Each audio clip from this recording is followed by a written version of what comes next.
Hello, hello, hello. Hi, friends. How is everybody? I'm doing all right. I'm doing good. I'm doing good. We are hyper. I have a pineapple flavored monster. So it's good. Had breakfast earlier. Made a bunch of progress on this bracelet already this morning. Started this bracelet at midnight last night and worked on it for a couple hours before I went to bed. So last night I was working on the Washed Ashore necklace by Melanie Dowerman, which is this guy. I got it out of the way because I didn't need it nearby. So that's this guy. I'm still not a fan of like mixed media stuff sometimes. I don't know, like this part is fine, but the ribbon inside this is meh. Could do without the ribbon, I think, but it's finished and I'm not gonna mess with it. But we have all the little wrapped bead pearls and crystals and birds all the way along the edge. When I first started this back in like October before I set it aside, no, more like November, I was super excited to start it, to work on it, to do something different, and then like I finished it last night and I'm like, meh. Yeah, it's cool and I'm glad I did something different, but like this isn't the style I usually make. I was following instructions, so it's not like it was an original project. The clasp is cool. This is actually an earring. It's actually an earring. But now it's a clasp. Got a mother of pearl shell in there. Yeah, neat. It's got a bird on it. There's mama bird with some eggs in her nest. And then I have all these little baby birds along the side. They came off of some old necklace or other. I don't remember even. But the birds were the cool part of whatever that piece was. So I kept it. And now I've used them. And, yeah, Washed Ashore necklace. Designed by Melanie Dowerman. This is mostly verbatim. Different beads, of course. Slightly different materials. But mostly verbatim. Let me see if I can find the reference for you. Where's my ebook? Yeah.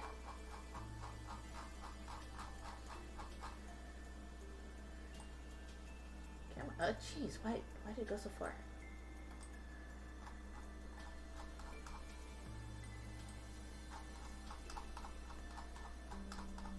Come on, book. Gib. But yeah, so I finished this last night. I was watching the Grand Budapest Hotel while I was working on it, which is why I'm making the bracelet I am today.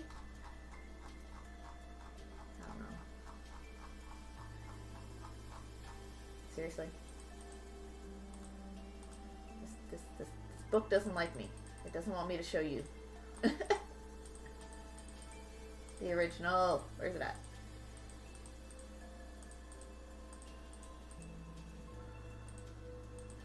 Come on.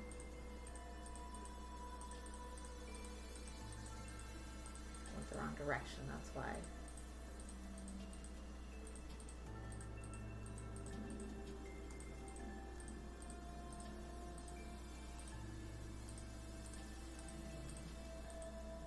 Here we are.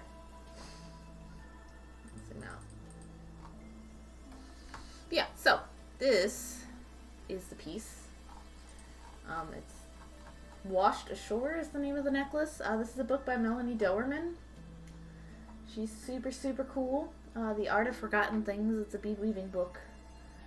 But she does a lot of mixed media work with beadwork. So, you know, I mimicked the little bezel here, you know, put my own little twist on it. I didn't do any of the freeform stuff on the driftwood. Mine's actually a shell. But I did all the rest of this, like knotted the things and made the little end caps and did all the little wrapped loops around things, and this is what mine turned out like. So it definitely not as nice as the reference, the inspiration. The colors are fine. The balance is fine. I don't like the ribbon. I've used this ribbon in another piece before, and I didn't like it then either. Like the exact same piece of ribbon. But it's finished. We're calling it good. This will find its forever home someday. They all do, eventually. Set it down. Yeah, so I spent a few hours on that last night, just finishing up the piece. While I watched The Grand Budapest Hotel, which is a Wes Anderson film. And I don't know about you guys, but I have come to really, really, really love Wes Anderson. Like, it took me twice to watch The Life Aquatic before I actually liked it. The first time I was like, what the heck? You know, like the first time you're ever introduced to an artist's work, you're like, what's going on? And so I watched The Life Aquatic, 2-3 years ago or something, and then gave it like almost a year probably before I like watched it again. I'm like, okay, I'm keeping this is fine. And then since I have watched Fantastic Mr. Fox, which was fantastic, of course, and then Grand Budapest Hotel, and because of said film, I ended up with this piece. Here, let me there we go. Grand Budapest Hotel. And like, here's your image search for you guys to get like a reference of a color palette. Like, Wes Anderson does really, really fantastic color palettes. And this one is, you know, the purple, the dark purple, and there's a light purple for like their vests as well, with the burnt orange and just kind of this golden amber color, and a cream is the main color portion. You know, there's some silver accents as well in a bunch of the movie, and then there's gold accents as well. But like, just the light purple here. I didn't have a shade quite as mauve as that, so I have more of like a lavender in my bead stash, but it works well enough. You know, I thought this movie was great. Like, I can't not think that his movies are great now, like, now that I know what to expect. But, like, here's a good reference. Yay, more beading! Hi, Prince! Hi, Chisato! How are you doing? So, lurking at work, no sound. Okay. Enjoy the lurk. But yeah, so I watched Grand Budapest Hotel last night, and because of that, this color palette seeped into my work. You know, I paused the movie at a still, like they were all sitting in, like standing in front of like the doorway, this really nice ornate doorway, and I'm like, okay, I gotta pick out colors right now.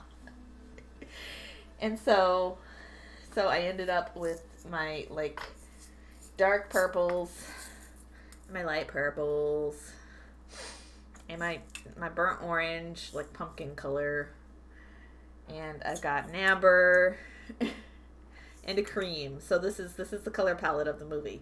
Like, almost everything in there is these colors, you know, because the purples are their suit, and then everything in like the scenery is the oranges and the yellows. These are nice palettes. Yeah, oh my gosh. I need to redo my Life Aquatic color palette because I made just a peyote ring, except I used some matte beads, like some bone white matte beads, and they broke because matte finish and peyote stitch rings aren't a good combination together. But yeah, his color palettes are great. So anytime I watch one of his movies, I now make it a point to pause and, like, when there's a really colorful scene, just pause and pick out beads that match. Yikes. It is okay. I wore it myself. Like, it's not like it was badly constructed. It was just, see, these are Tohos, but, the Delicas I had were very, very, very brittle. as far as matte finish goes, which is pretty common. Like my black matte beads also bust up sometimes. So, but yeah, like, just the movie it was great. And I was beading that other necklace and I didn't like it, and I was still awake by the time I finished the other necklace. I'm like, okay, well, we're just gonna start and we're gonna look through our stash and see what projects in progress or projects I want to make I can use these colors on, you know? Color of bone, just something about it that bites. Yeah. Yeah, that bites. You're funny. You think you're funny. Thanks, Prince. But yeah, so here's a finished component. So these wooden beads in the middle, Saren gave them to me a long time ago. Like, she was sending me some sub perk or something, and she's like, I think you could make good use of these wooden buttons. I'm like, they're so decorative. What the heck am I going to do with them, you know? It turns out, you know, because they look like upholstery. But it turns out they match the Grand Budapest Hotel pretty good as far as colors go. And so I saw them in my to be beaded pile. I'm like, oh, there's no way I can't. There's no way I can't do this. And so I'm like, you know what? Let's just stitch them down onto felt. Which I've got some purple felt here. Beading foundation. Stitch them down, glue the backs down a little bit, embroider around them, just in circles, and just use the colors. And that's it. Just it's color intensive. You know, I have 3 sizes of beads for each color, roughly. You know, these are a bit different. These are more purple. These are more dark plum. You know, like, except for the lavender, I guess, you know. But yeah, I have 3 sizes of each color, give or take. You know, slightly different variations of, but good enough. Good. Well, these are the same, actually. No, they're not. They're different. Liars. And so I'm just going wild with the color palette. Prince, actually, I didn't intend it that way. I nearly spit coffee when you pointed it out. I really like the mandalas. Yeah, I don't do any, like, just simple circular mandalas, like, pretty much ever. And so I'm like, you know, just keep it simple. This piece is more to explore the color palette and to see how I can, you know, just keep it lined up in the same direction. Just change it up for each one, if that makes sense. Like, because I have the beads here in the arrangement that I wanted them. And so, like, the first one I made, which I think is this one, started off with the purple, and then I went this way, and then I did this. And then the next one started off with this, and I did this, and then these 2. And so on, and so forth. Did it. I skipped this because I don't have 11s in this one, so I went this way, and that, and then that. So I use the same pattern for each of the circles, just so it's cohesive in its patterning. Here, let me zoom in. So the colors go in the same order, but the colors are changed up for each one. But yeah. I want the Toho terracotta color. Toho 2611F. And then this one's also Toho, and I thought I got the same ones, but I did not. This says 46LF? I don't even know what that means. There you go. There's your number references. And then this one's Delicas. And there's a Delica comparison. I can show them again later if you need. But since they're all recently purchased for me, that's what they are. I think I got them at Art Beads. I get most of my Tohos at Art Beads, which, you know, I would buy them at Bida, but Bida never has the colors I want when I'm actually shopping for Tohos. And so I've never actually managed to purchase from them, even though they're very affordable. They have great prices and limited color selection, so it's unfortunate. And they rarely have, like, treasures when I need treasures.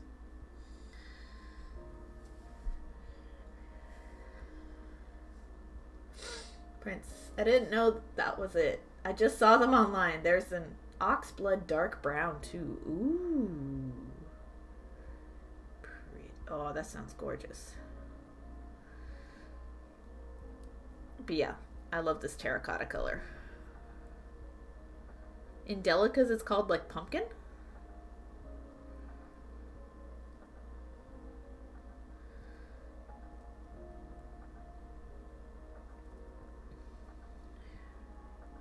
So all I'm doing right now, since I've actually, oh my gosh, done all the beadwork. Do I need to, like, hey, you, focus.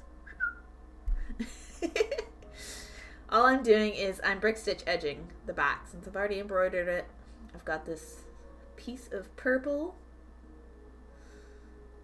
leather. I've had this leather since I was in high school, and I still haven't gotten through the end of it. I'm just brick stitching one at a time. I'm coming up from behind the leather, through the felt, and through the row of 15s along this edge here.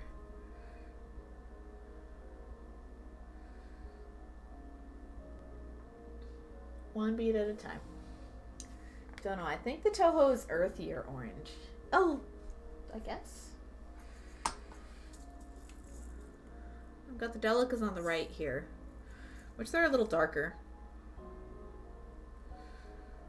The Toho seem a little brighter to me. But, you know, these are comparable colors. They're not necessarily the exact shade. I use them all interchangeably, you know. To me, it doesn't matter. I know some people are pickier about their color choices needing to be super exact, but I'm like, close enough. Close enough is good enough. I'm too cheap. I'm too cheap to be picky. Gotcha. Yeah. Blue Feather, hello. Runs in the chat. Hugs the Vanishing Pearl. Runs out of chat. Hello, Blue Feather. Goodbye, Blue Feather. Enjoy your day. Only with some colors. Yeah, it depends on what I'm making, you know? Like, I don't know. Like, what's something I would be picky about using the same color is, like, I don't know, a giant geometric piece like the star, maybe? I don't know.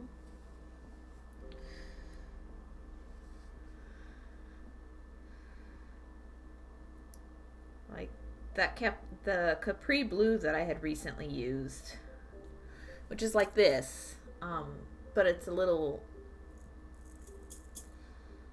it's Capri Blue lined topaz is the Toho that I absolutely love. I didn't even reorder that. I ordered Capri Blue that's silver lined. So it's the same color, but it's lined with silver. But I've learned that I love Capri Blue. I just was ordering from Fire Mountain at the time, so I couldn't find quite the color I wanted, and so I decided to go with the 15 because I don't have many blue 15s. Actually, I do. I've got 2, but I like to have 3 shades of each color nicely. I'm really picky with the reds. Oh, okay. Oh yeah, no, this is a pretty color. This is such a pretty blue. Like, I love Capri Blue in all of its glory. Like, this is the same color, but the finish is different. So it looks really different. And I've had these on my palette since last week. So these 3 together, because of those break stitchy things I was doing last week, I'm like, I need to use these colors together, and I can't put them away until I do. So they've been out for a week. I don't know how that happened, but it did. Oops. Where are you? And so I have these guys together to do a bicolor bracelet, which is more of a tricolor bracelet, but I'm going to base that off of something. Something. So I have my cat's eye out to maybe help with some of that stuff. Prince, does it make sense to say that I both love and hate Fire Mountain gems? Yes. You know, but one company can't be everything for any one beater either. You know, I wish they had a better selection of Tohos, but they don't. Like, only recently have they even started carrying them. They don't ever do any site-wide sales, which is unfortunate and sad, but that's okay. Too true. Yeah. Their selection of Tohos is sorely lacking. I haven't heard great things about Grants Pass, Oregon to start with. Like living there isn't super pleasant. I don't know. I don't know what it's like to work there. Like, looking online, the reviews are kind of mixed from former employees. I don't know. But, like,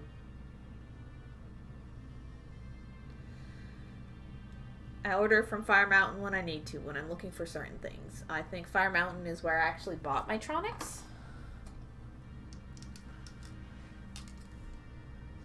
I think I got my Tronics from there because they had all 4 of the ones I wanted. Art Beads had a variety of Tronics, but they didn't have the 4 I wanted. So, like, I'll order from places that have everything I want in one stop, you know.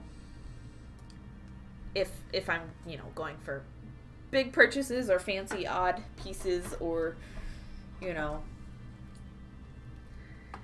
like, when I bought these from Jill Wiseman Designs, because at the time I was buying them, because Art Beads doesn't have Toho 762 in size 11 beads. I don't know why. They have it in 15s and they have it in 6s or 8s, but they didn't have them in 11s, and I was out of 11s. So I bought these from Jill Wiseman because I needed also, at the same time, Super Duos in the pale gold.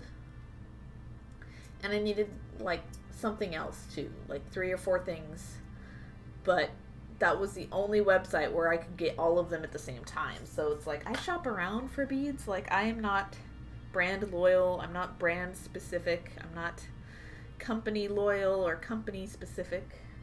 I will buy beads where the beads are to be bought.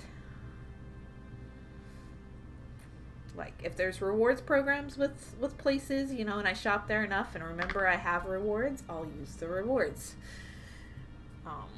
But that's if it's like an automatic thing. I'm not going to intentionally sign up for rewards, you know. She's doing vintage buttons. Ooh, neato. Neato, neato. I have more than plenty vintage buttons. I lucked out at a flea market. Well, yeah, I lucked out at a flea market once in Lubbock.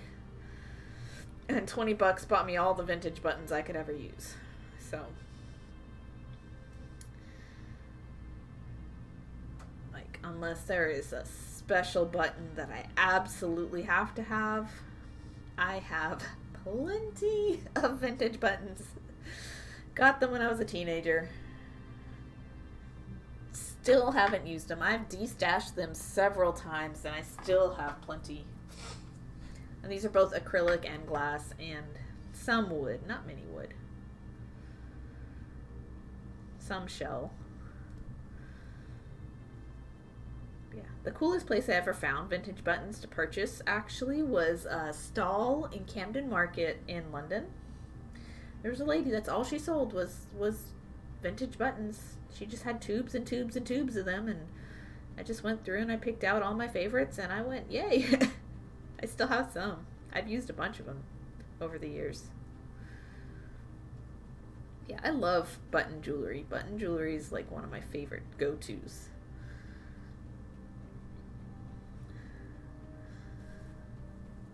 sometime last year they were selling check bead sample sheets. Oh my gosh, so cool. Yeah, Jill Wiseman has all sorts of cool stuff. She recently like plundered some old bead storage somewhere up north, like I want to say like Chicago or something. And so she was like spelunking in this really old building and just finding all sorts of neat stuff. Like last year or something. And so like she goes and she finds hordes of beads in weird places and she brings them back to her store, which I think is super cool. It's like, I want to go on adventures. I love that she does that, right? It's like, that's the fun of beading for me, is not just, yes, I can order Toho 762 to restock because it's my absolute favorite white. It's like an eggshelly white. But, like, the buttons I'm using now, these 4 buttons, they came from Saren. I don't know where Saren got them, but she just had the bright idea to mail them to me at some point. And she's like, I know you can make great use of these. And I'm like, what am I going to do with those? They're too fancy. And then I watched the Grand Budapest Hotel, and I'm like, oh, I'm just going to use those colors for these buttons. Duh, that's what's going to happen. But, you know, that didn't happen for, like, the longest time. This one goes here. This one goes here.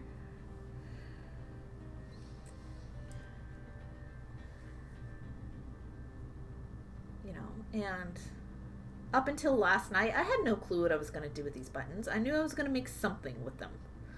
Like, they've been in my, I need to make something with this pile for, it's got to be at least a year now. I don't know how long I've had them, honestly. It's been a while since I got them.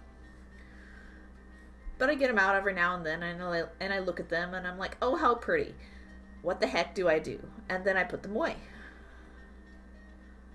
You know, so, like, part of the fun of beading is, yes, restocking up on all the colors you like and all the colors you need or the colors you run out of, etc. But the other part of beading is finding where that inspiration, when it does hit, being able to have those beads on hand to make that project work. You know?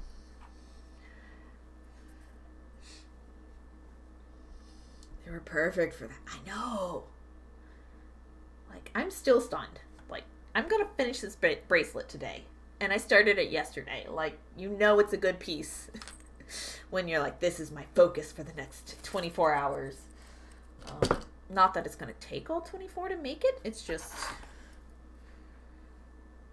this is the one I'm coming back to in between my other stuff for the next 24 hours. Like, if I finish this before midnight, which I likely will, then it'll be a happy day, you know?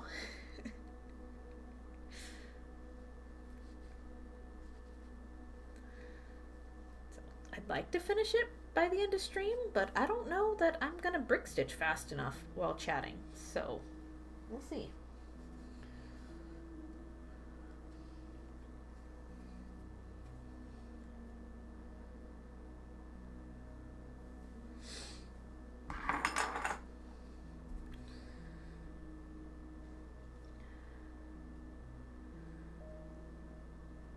And although using delicas isn't the cleanest way to edge something round, I'd rather use round beads. You know, it's more in line with like the pattern I'm going with than anything here. Because the connecting beads are gonna be 11s again. Oh my gosh. Yo, cut it out. So I've got delicas on the edge here, and then 11s here, and then 15s here for any external decorations. Yeah, so I'm just going in the same color order, you know, which is the plum, the terracotta, the lavender, the cream, and then the amber. Just in that order for whatever the next bead color choice is. And just letting it all look amazing. And it all stays balanced that way.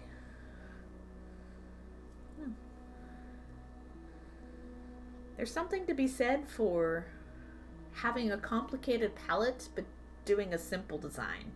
And vice versa, doing a simple palette with a complicated design as well. When inspiration hits, it knocks you upside the head and it says, you're not going to bed yet. You're going to stay up. You're going to finish watching Grand Budapest Hotel. And then for some reason, you're just going to go looking for My Name is Earl because, I don't know, I really wanted to watch it yesterday. And I found it on Amazon with, like, ads. Like, okay, I'll take it. Whatever. Grand Budapest Hotel had ads as well, which was kind of unfortunate, but oh well.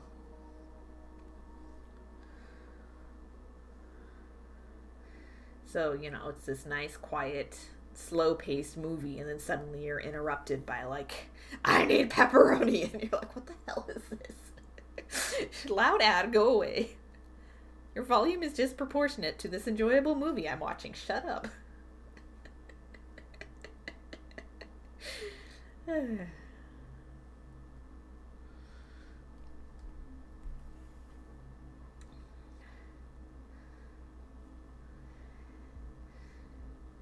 So yes, I have definitely learned that if you don't know what colors to choose, watch a Wes Anderson film. That's all you need to do. I want to know why so loud? I know you're advertising to me. I can tell that you're advertising to me. Now, could you hush it? Could you hush it so I don't have to press the mute button so I don't wake up the significant other who's in the other room? Please and thank you. I'm pretty sure Ixo would like to sleep and not be woken up by a car commercial. Seriously, my poor ears. Yeah. Not my poor ears, but Ixo's, you know, quality of sleep over in the other room. Because this room butts up against the other one. There's an air conditioner in between us.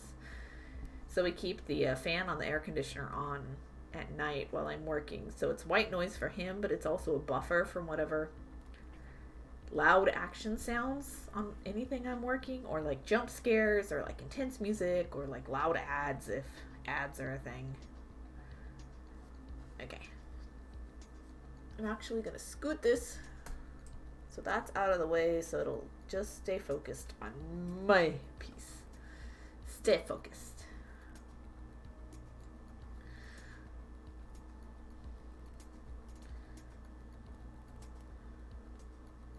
Can't sleep without fan. Just for the white noise or for like the cool temps?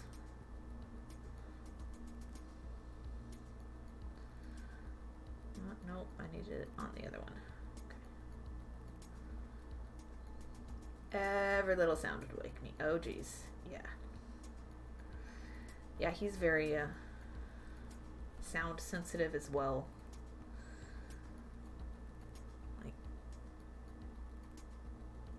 I am if I'm like in a like a rough mood or something. Like weird small sounds will get to me, but otherwise, nah. It's just like things are in the background. They're just gonna live there, and they're gonna beep, and they're gonna make whirring sounds, and like I can hear the stuff, but like if it's not detrimental in some way, I'm not gonna pay attention to it. You know, I have what I like to refer to as barista ears, which, you know, can be something as simple as hearing what someone's saying across the room. They're like, how did you know? Or, you know, something like knowing what certain beeps and mechanical sounds sound like, you know, like I can have my back turned to somebody and know that their shots aren't pulling right because, you know, the grinder isn't making the correct sound. I'm like, nope, repull those. But that was past tense food service me. Me now, it's mostly, oh crap, it must be almost dinner time because the neighbor kids are outside playing basketball, you know. Our house has no soundproofing, so we can hear the neighbors kick and scream and yell and play, and they also don't like, they've got very loud outdoor voices, like just ear splitting. Highway and back, yeah. Yeah. Dude, I could hear the roosters of my mom's neighbor when I was on the phone with her. I'm like, man, you really do live so much closer to the chickens. Which those are annoying when I'm there. Like, my mom says she's tuned them out by now, but man, they're loud. I can't tune out roosters. I'm sorry. I just can't do it.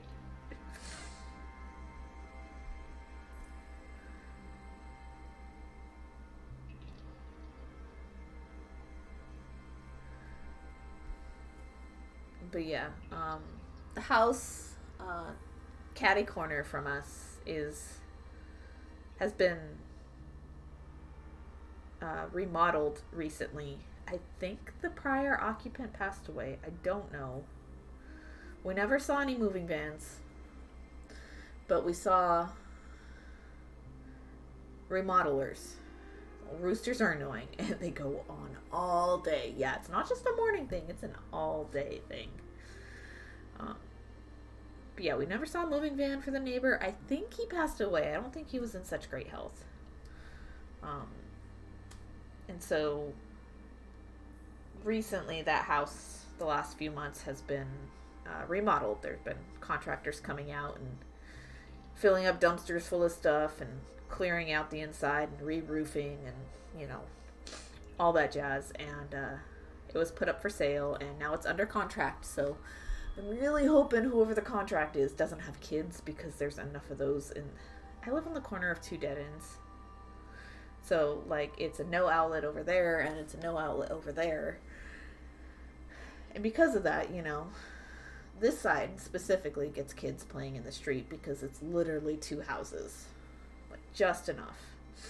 This one doesn't get kids playing in the street, but they are walking back and forth. So, and they're all loud. And, like, yeah. Good place for kids. Not a good place for me. Not if you want peace and quiet. We thought we were going to get peace and quiet out here, and no. It was almost quieter in, like, the apartments we were in.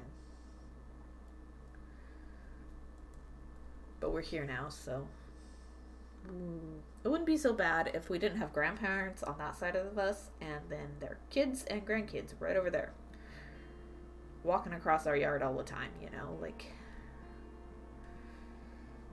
that's part of why it's so bad. Big family, so used to screaming kids. Well, me too, I'm one of 6. I was a screaming kid. But I had land with, like, distance between us and the closest neighbors, so it wasn't like our house was butted up against anybody else's. We had country. We, you know, theoretically didn't bother anybody that badly.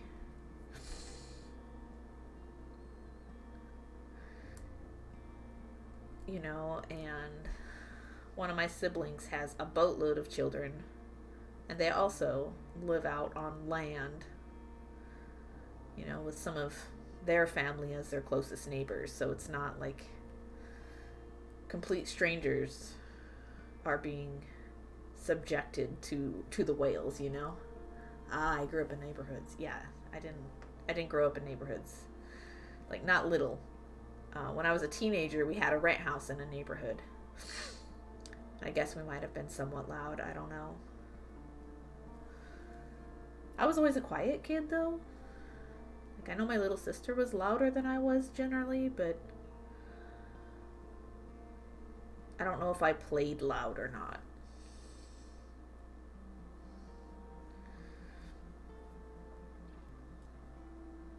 I can't tell you the number of balls that have landed in my yard because they can't throw.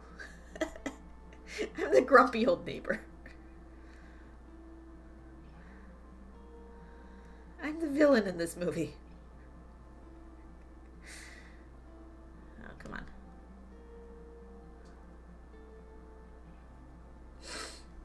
Yeah, balls happen. Yeah. And like early on when we lived here, like they had snuck into the yard to get it back. Like that's why I have a lock on my yard now. So it's just, I don't know, man. I never really did reinforce this middle row, so I'm gonna go do that. I also figure out where I want to exit on the edge again. I don't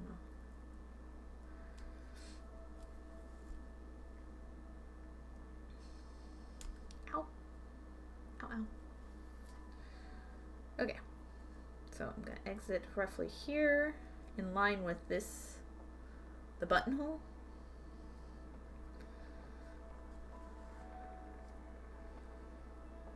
Just slightly to one side or the other. That way I can attach it directly to the matching on the other side.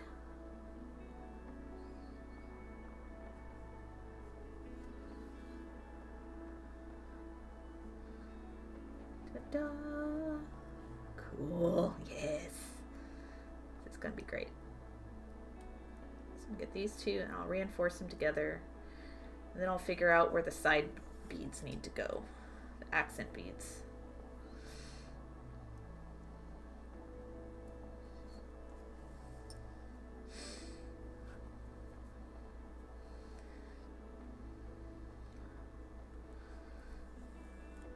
Okay.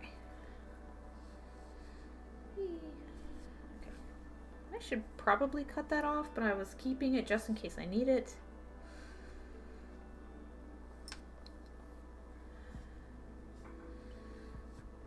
These on the sides here.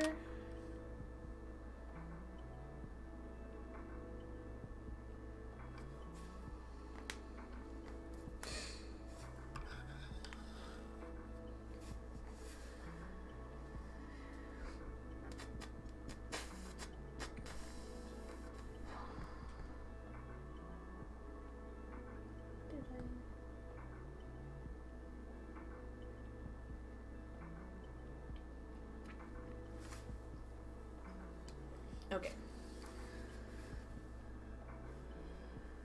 1, 2, 3, 3 and 4? Or 4 and 5? Probably 4 and 5. 2, 3, 4 and 5.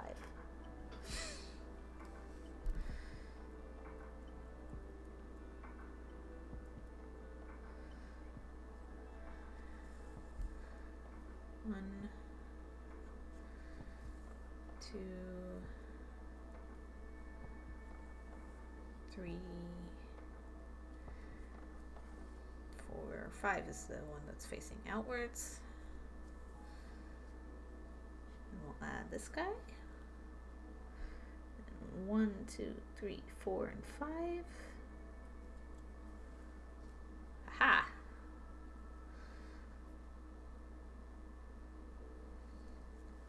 Reinforce through the 4th bead.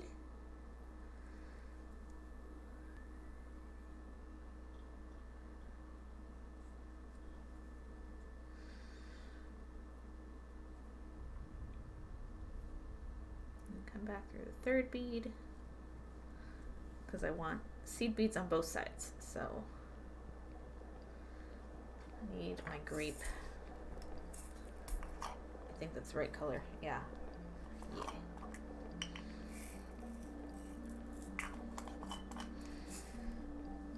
See what fits in this gap. Let's start with 2. Wow, that camera's focus is something else. I could see the individual strands of hair on your head. Yeah. Whoop. Can you see the gray ones yet? I want my rogue stripe to come in yet. And it's not. It doesn't wanna. But yeah. My gray hairs are roughly in this spot. Roughly. But yeah, no, this camera's nice. I really love it.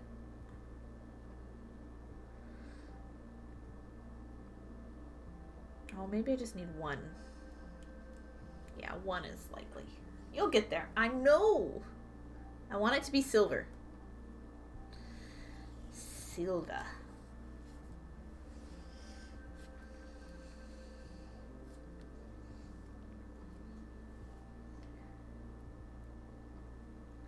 I want to have a full head of silver hair, and I want to have crow's feet that are really deep and smile lines that are super deep.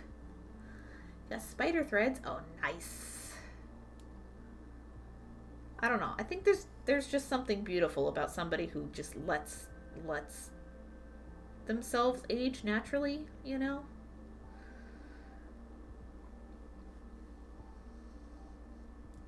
I think it's gorgeous.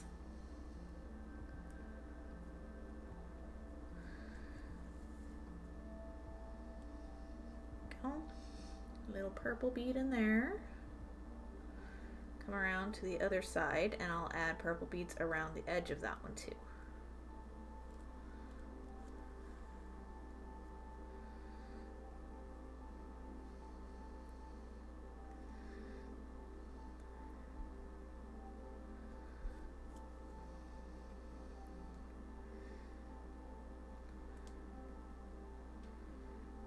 This is fun.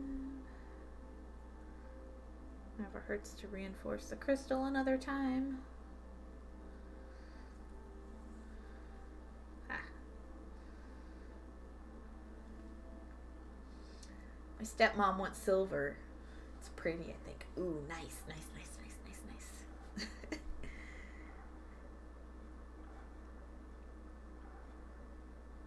My grandma, like, I wonder if she dyed hers. She might have dyed hers.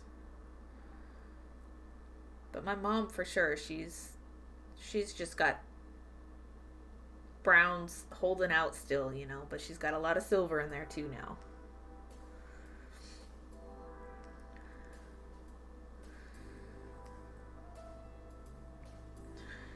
And she's like 70, I think, so.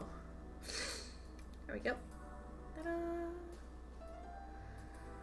Looks pretty. Debating if I should do like a row of 15s on this outer edge or not. Probably not. That might be too much.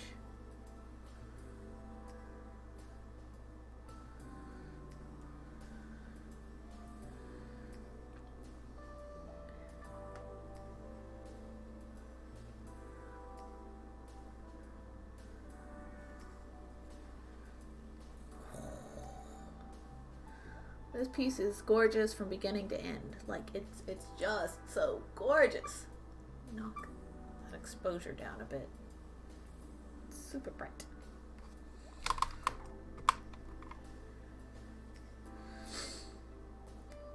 Maybe silver 15s? Yes, silver would work with this, I think. I think that'll end up being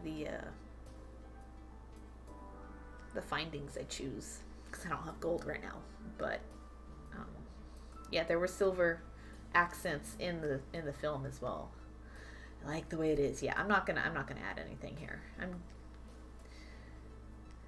gonna curb the impulse to add too much and just keep going through. Oh man, this size 10 needle, a little tough. Let's go through this instead.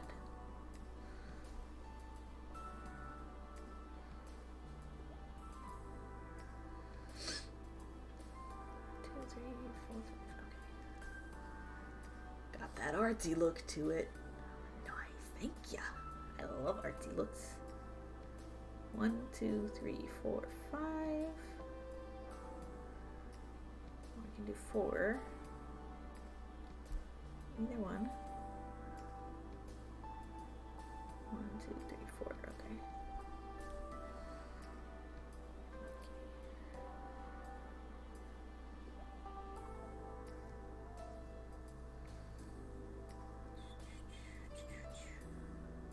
That one feels bigger. I don't know why.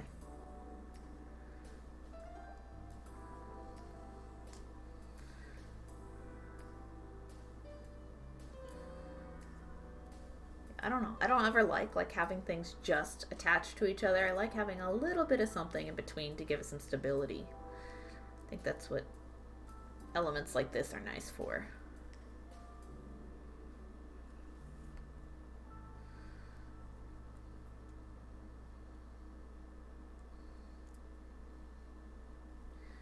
I hate when they use the word boho as if it was lesser than fly jewelry. Oh my gosh, right? It's just like, no.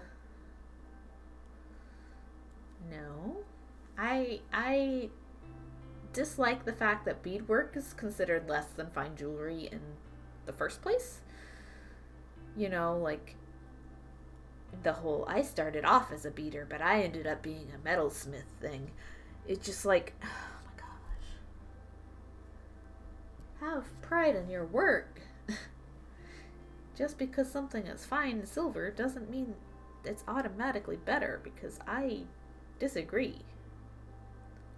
I'd love to use them together, honestly, but I don't have quite the skill set for that. I've done it a few times, but not often enough. In fact, I actually like working with copper better. So there.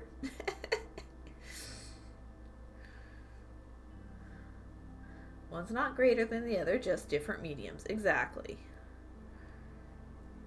But, like even when I'm set up at a show, I can tell when somebody's being like, oh, it's just beadwork, you know? And I'm like, excuse you? I see you with your squash blossoms. Don't be judging my medium because you like sterling. Love the copper better. Yeah. So much more fun. It's so much more colorful. So much more colorful. But like a lot of the reason people end up not using copper in their work is because of the nickel content, you know, because it will turn people green, and if they want to like sell work for a living, then they have to quotations use silver instead. Like 7, 5, 6, and 7.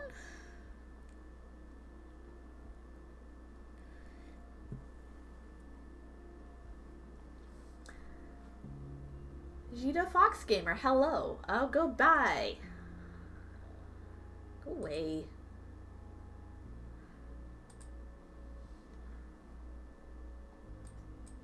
No thanks. Why would there be nickel in your copper? Because it's in copper. Nickel is part of the alloy.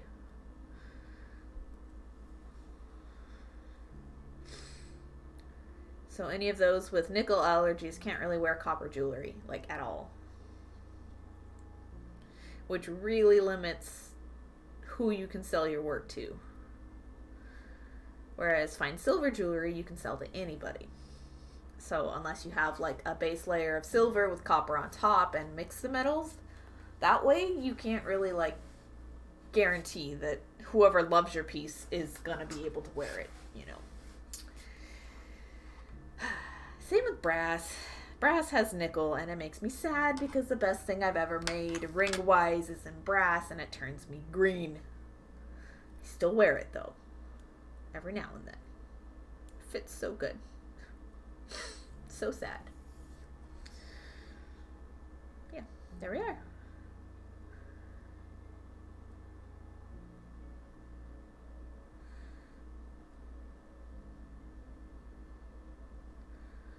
Ta-da.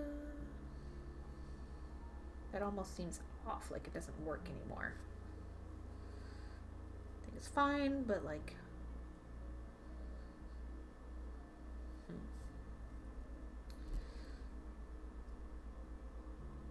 Curve just doesn't seem right, but it's... yeah. It's okay. We're good. Ugh, snow. Did you have to shovel after all, Elf? Hello, welcome. Welcome to stream. How are you doing?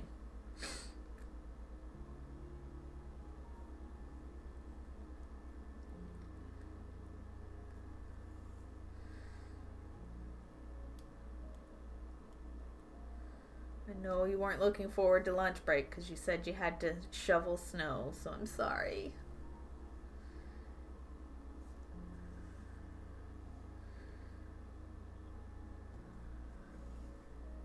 too much of it. 3.5 inches last I saw. Corel, stop advertising to me. No. Hey look, she matches the project. Woohoo! Hee hee. I'm happy. I've also almost been live for an hour, so I probably need to get up and stretch a little. But I'm really loving this bracelet. It's almost halfway done.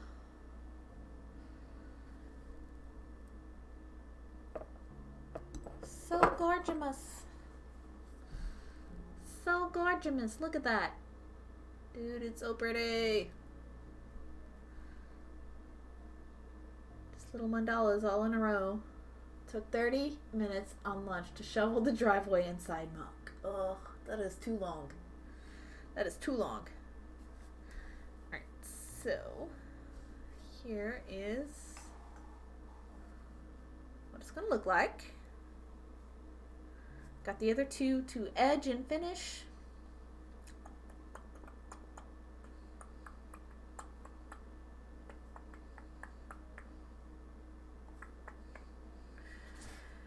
Whew. Blah.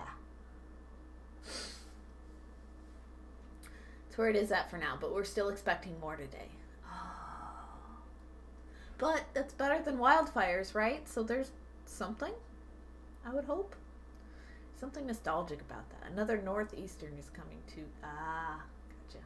I want a snowblower. Get a snowblower. Save yourself the trouble. Save yourself the back pain. Buy the tool that does the job so that you cannot stress about the job as much.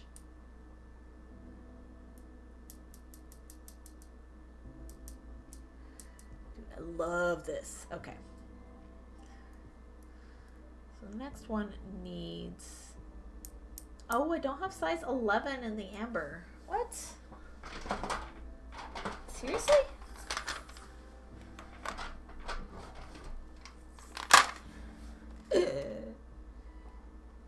Fail.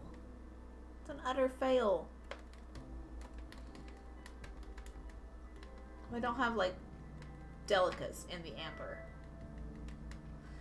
I do have a lighter pumpkin color.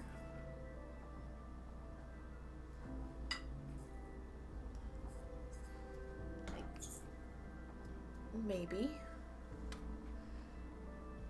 That could be okay.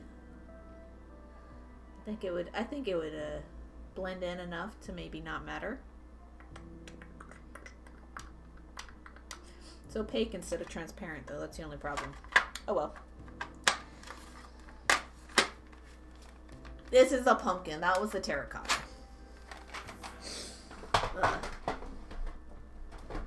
Yeah, we won't be on fire for a bit. Good news is, even if the cordless electric snowblower only lasts 30 minutes, then it'll still get all the snow off the driveway because I can shovel in 30 minutes. That's true. That's a good thought. It would work. Hello, hello. Noodles the turtle. Welcome in. How are you today? Ah! Losing beads. Okay. Come here, you. Oh wait, I need to tie in these threads. Haha. But yeah, I'm really liking this so far. Let me get that guy out of the way so the camera won't focus in the wrong spot. This piece is gorgeous. I started it at midnight, went to bed at 2 in the morning, and then I picked it back up at 11 a.m. So theoretically, I'll have it done before midnight tonight. Doing good, just vibing. All right, enjoy. Enjoy the good moods. I'm in a good mood today. Can you tell? Can you tell I've been caffeinated, guys?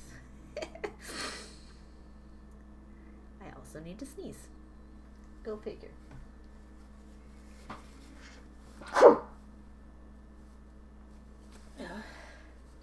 Believe it or not, that was a quiet sneeze. At least for me.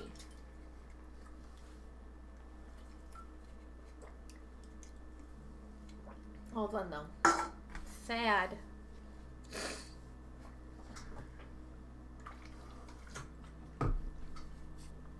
Need to get a new drink here in a second.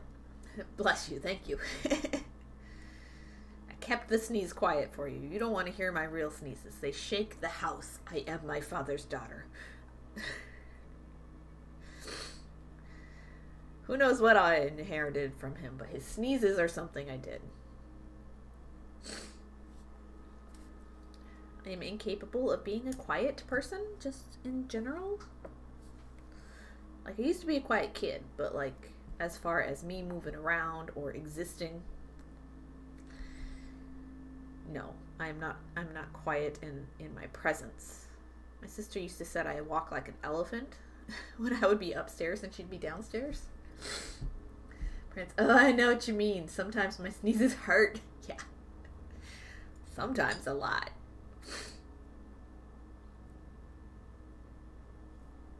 RLB, hello. How are you doing today? The little heart emotes. I'm working on the Grand Budapest Hotel bracelet. I watched the film for the first time last night, and I just had to pause it at one point just to like pick out colors that match the scene, because you know me. I see a good color palette, I'm gonna make it in beads, and that includes pausing a movie I'm watching to pick them out. That's so cool. Thanks. And these buttons that I'm using, they're ones Saren sent me forever ago. Like, I've had them at least a year. The little wooden dudes. They're super ornate. It's like, how am I ever going to bead these but still show them off well? And apparently this is how. I'm really, really, really excited about this piece. I think it's turning out great. Or grape, because there's some grape purples in here. That was a good choice. I'm good doing the work and lurking thing. Alright, enjoy the work and lurking. But yeah, here's photo reference for you guys if you've never seen the Grand Budapest Hotel. Super, super great. Really, really enjoyed it. Really, really enjoyed the color palette, obviously. So I feel like these are like little snippets of rugs or tapestries, you know. And so I'm just doing a simple design, which is just plain, flat embroidery around,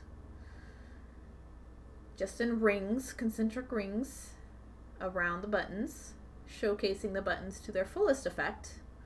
I just have a little bit of beads holding them down. I've also glued them down on the back as well because I didn't quite want to stay put. But yeah, elf. I like how the buttons pull in the rug and flooring. Yes, right? I didn't even expect that. They're just these fancy wooden buttons Saren sent me one time. Like, I got like a sub perk or something in the mail, and she's like, here are these. I think you could do something great with them. I'm like, I have no ideas. So they've been like in my I need to make something with this pile. Like, they've been in with a lot of my whips just as I need to look at this enough to finally figure it out. And then last night I saw the film and I'm like, I can't even think of anything I have in progress that needs these colors. And so I went and I looked at all the things I have together to be used. And I'm like, this works perfect. And so I started it last night. RLB. I was talking about you this weekend while talking to Kaya about my Esther's Wave piece. Ooh. And your Toho 222. 222 is the best Toho, hands down, the end. Because that was the color you were working with last I saw it, was the 222. I'm sure you've made some progress since then, though. How's it coming along? I want to see. I also need the restroom and a stretch break, so I'm going to get up, since I'm at a stopping point. I'm going to get up, go stretch, refill my water bottle, find a new drink, have a snack, and I'll bead right back, guys. Yeah, told her that is how I found out that Mill Hill beads are Tohos. Yes, Mill Hill beads are Tohos. They're repackaged. in smaller quantities for cross stitchers instead of larger quantities for beaders. So I will be right back. I'm going to run a little bit of an ad as well, and I will see you in a little bit. Toodles.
Alright, I return.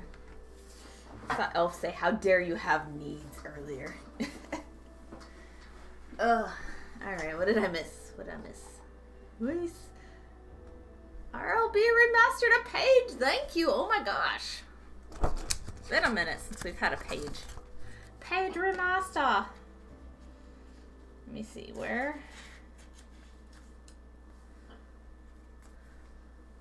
Is my pen.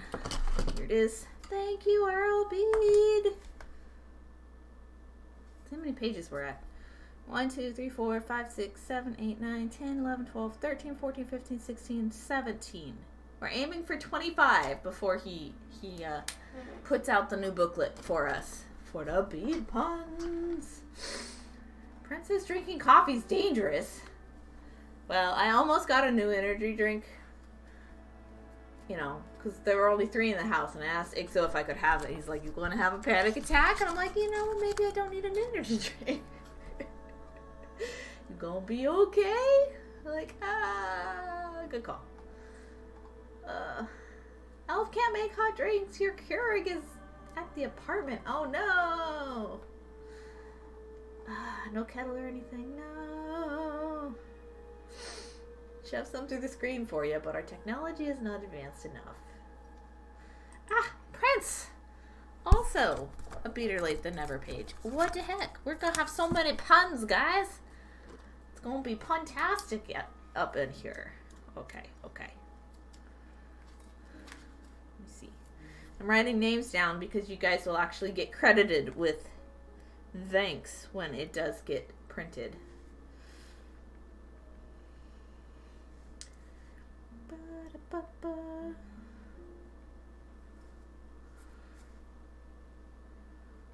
Boop. I don't do tea and with the Keurig. All my stuff is K-cups. Oh no. They do make the K-cup filters for coffee though. Like the little baskets. And you know, I still don't know what to grind. To grind the coffee on for that, because there's not really any good information out there. Could steep the K-cups. That's true. You could steep them.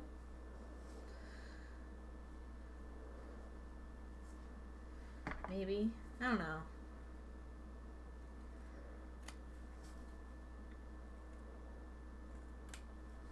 I don't like the thought of you must buy this thing that is pre-portioned little tiny packages. Like, just give me a cup of, like, a pour over and a bag of coffee that's been ground to paper, and I'm good. And that's what I do. I have a pour over every morning, or most mornings. I didn't today. I had the energy drink, so that's probably plenty. Plenty. I'll have like non-caffeinated tea later, I suppose. This one.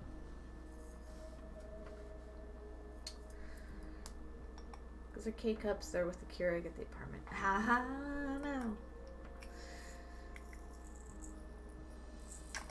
So you have cold snow shoveling and nothing to keep you warm. This is a tragedy. I have hot chocolate at home, like in the kitchen. I'd give you some hot chocolate if I could.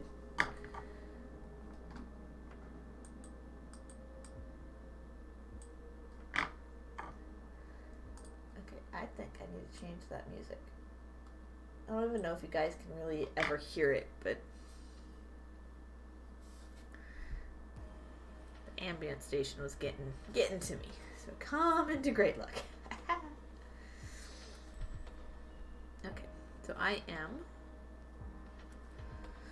brick stitching with this lighter orangey color.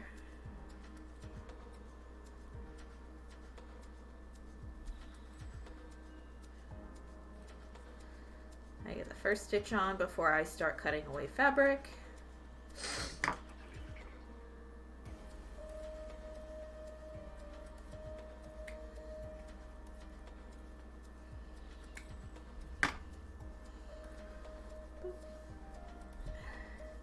I've also started a new ort jar. I'm just gonna have lots of little scraps in it at the beginning, so I have some thread. I've got some copper bits, and it's gonna have a whole purple layer of the felt and the leather.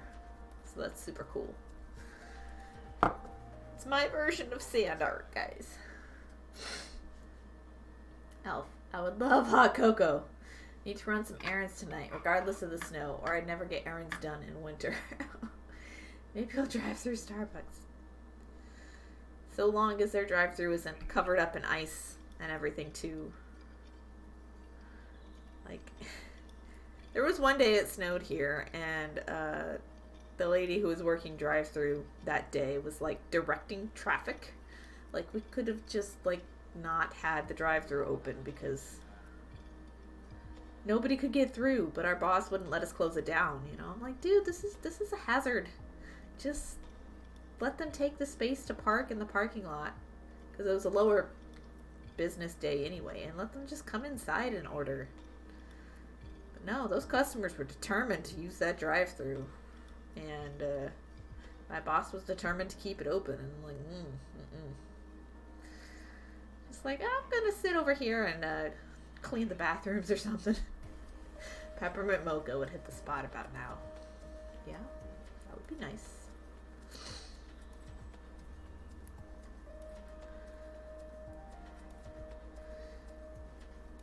You know, I wasn't a customer before, and I'm still not really. Like, I liked working there, but I've just never been like, I need to have this right now.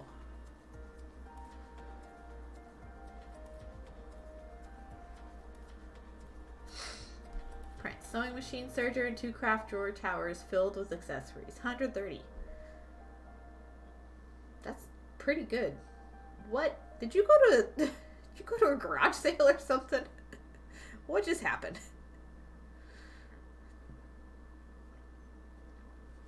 Did somebody de-stash?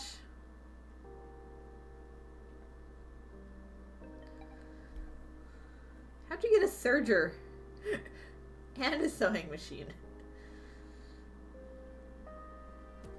And all of that for 130. I don't get it. Elf, when it's made correctly, a peppermint mocha tastes like an Andes mint, and I love those. Right, they do.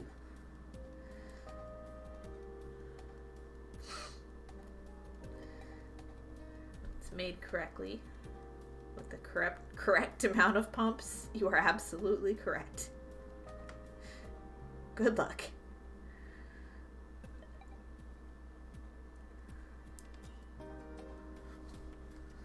Kohaku Moon, nice. This is looking fabulous. Loving the colors. Thanks. I didn't come up with them myself.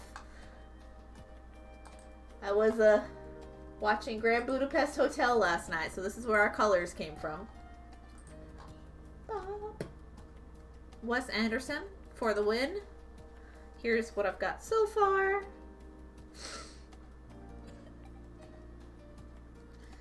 Those purples and burnt oranges, man. Super great together. Asked what was wrong with them. Lady passed and daughter does not sew. Oh. Oh, okay. Well, if it's the daughter doesn't sew and she's just getting rid of possessions that don't interest her, then that makes absolute sense. Oh, yep, that's a key. Maybe I should tell him I'll come back and make it. Training is the key. Training and knowledge retention and having trainers who care is the key. Having management who cares to train trainers who care is the key. It's a multi-layered effort, and if one piece is missing, it all goes wrong. Not passed in home. Okay. Oh, in a home. Okay.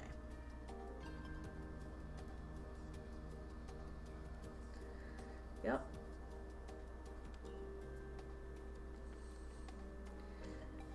I don't know. I expect most of my beads will end up thrifted somehow to new owners when I'm gone.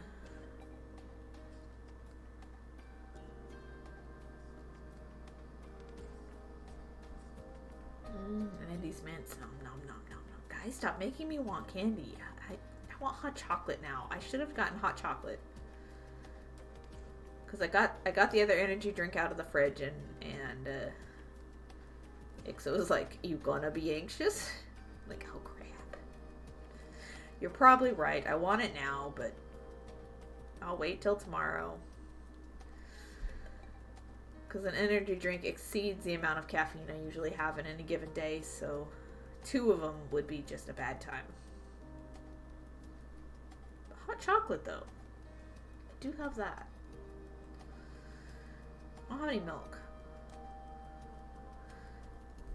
But I do have a kettle. It's not as good without milk, but like just the hot water and mixed packet is okay. I'm sorry I started it all. It's because you're cold. It's okay. We're just making it worse for you too. No, everybody else is having a time.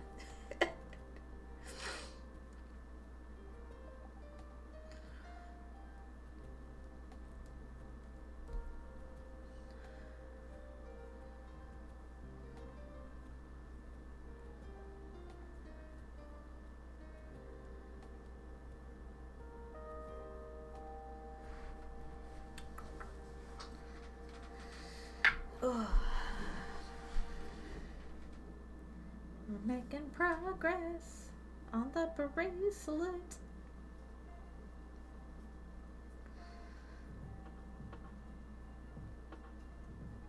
I really love this piece. It's so good.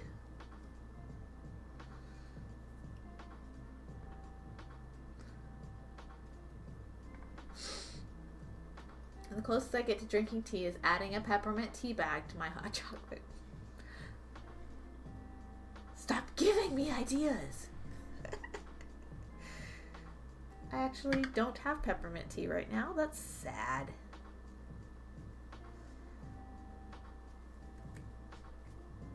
It's one way to do it, though. What I was doing a couple months back, when I realized I still had an Altoids can, is I was dumping Altoids in the hot chocolate, and it worked just fine.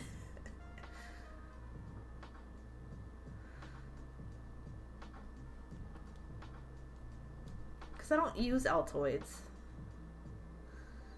But they had come in like Christmas candy or some other like gift at some point along the way. They were just sitting there. And just look over one day and Ixo's like starting hot chocolate for himself, maybe? For me? I don't know. And he just starts dumping Altoids into the bottom of the cup. I'm like, what are you doing? Oh, you're smart.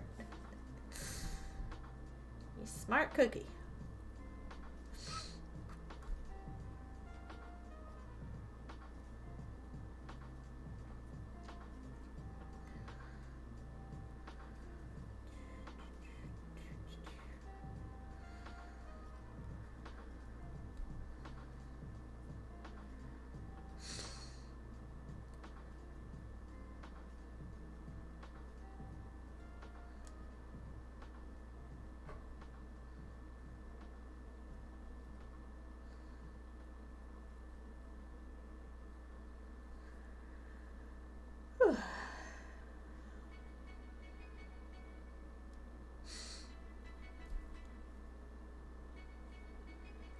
I need to add a new thread here soon. I realized this one was getting short.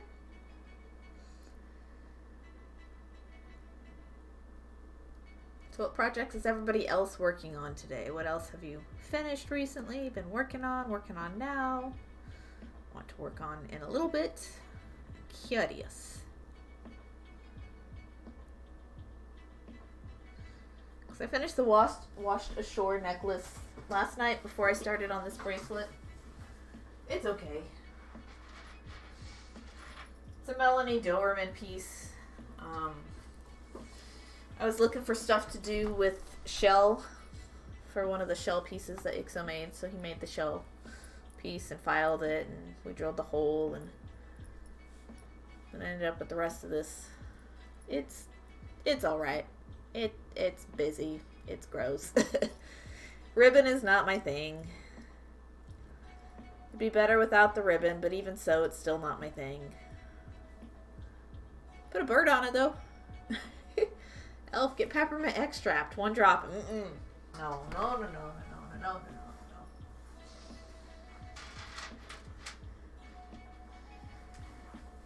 Ah, the last bottle of peppermint extract I had, I just tossed down the sink after a couple years, and it just got more and more potent. RLB's cataloging. Later I'll be finishing up Shadowbringers. Ooh. So pretty. It's kind of meh for me. Like, the colors are nice, the balance is fine, but it's just a lot all over the place. I got a lot of practice in with wrapped loops, though, which is super nice to have. Elf, last bottle I had exploded and the cabinet forever smelled of peppermint. Oh no. Our last bottle, like, we tried to use it in stuff and it was so strong that that what we were using it in, I just couldn't eat it. I couldn't eat or drink whatever it was being put in, and so like it was fine for Ixo. He was fine. But for me, it was so strong that I'm just like, I'm just going to throw this down the sink because I don't ever want to eat anything with this again. He's like, okay, that's fine. He was just trying to use it up, so. Shadowbringers is an expansion of Final Fantasy XIV. All right. Shadowbringers also sounds like a Brent Weeks book, so it could have gone either way, you know. And I haven't been playing 14 at all. I've never played 14, so. Should try Sari Scrap Ribbon. Ooh. Be nice. Or like the Shibori Silk. Shibori Silk would be nice. I've never actually gotten a chance to use it. I missed its heyday back when it was popular.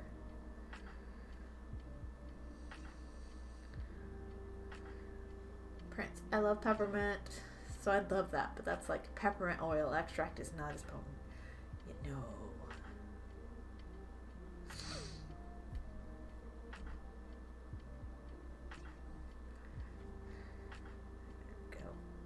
I suppose.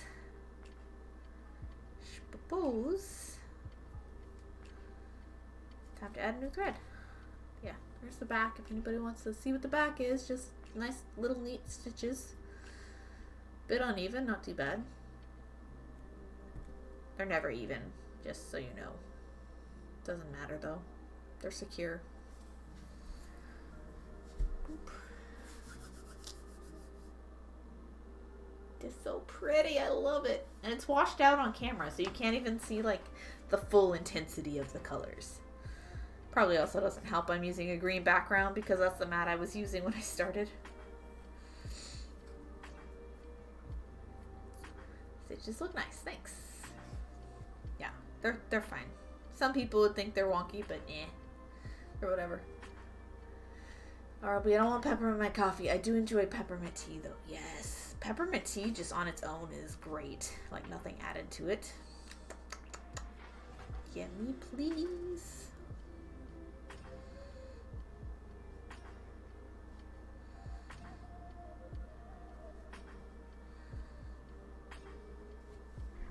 I am not digging pretzel rocks today. No thanks.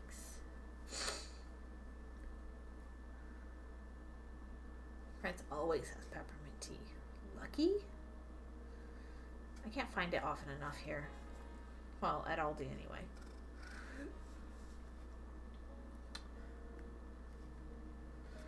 Yeah, ROB doesn't like flavored coffee. No, that's totally fair. I like sweetened coffee, but not always flavored coffee. No. Like, I like to flavor it with sweeteners of choice if I want it flavored. I don't like hazelnut. I hate hazelnut.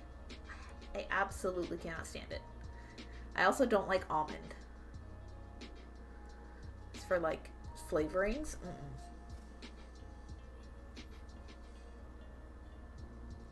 No way. I enjoy eating almonds, and hazelnuts are kind of hit or miss as far as just on their own. But I don't like the flavors for either of them when they're artificial.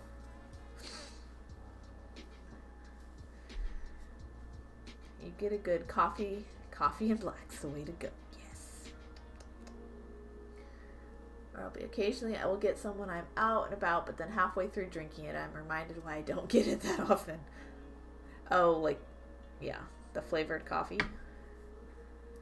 Yeah, I would just rather get a syrup, and if I'm feeling like something other than coffee flavor, that's the way to go for me. But like getting a whole bag of like specialty ground flavored or unground, even just coffee in general, it's like I don't want a whole bag of this. The last one I got was a pinon flavored coffee, which I'm like, this sounds like it'll be great, you know. Just a New Mexico brand, and in the end it was more acidic than anything. It was just so acidic for me, and I don't like acidic coffees. So I like dark roasts better than blonde roasts is the acidity level, but you know, I didn't blow through that one the way I thought I was gonna. Nope, I can't stand vanilla. Like in coffee, it can be a bit strong, yeah. Like, I'd rather brown sugar, honestly. Or I'll be Death Wish coffee drinker, so I don't need anything to ruin the experience. Except the caffeine content on its own is gonna ruin the experience. Oh my gosh. I love it too, but I couldn't buy it more than the time or two that I tried. Like, I think I might be able to get away with it now. Every few days, maybe, but not every day still. Death Wish is the only coffee that makes me on edge, guys. It actively makes me anxious. Like, it makes me as anxious as, like, Bang energy drinks do. Because those are unregulated, and so, like, their caffeine content is just through the roof. Those make me so anxious, so I don't have those. And I don't have Death Wish, even though I really want Death Wish. It's one of the best tasting coffees out there for sure.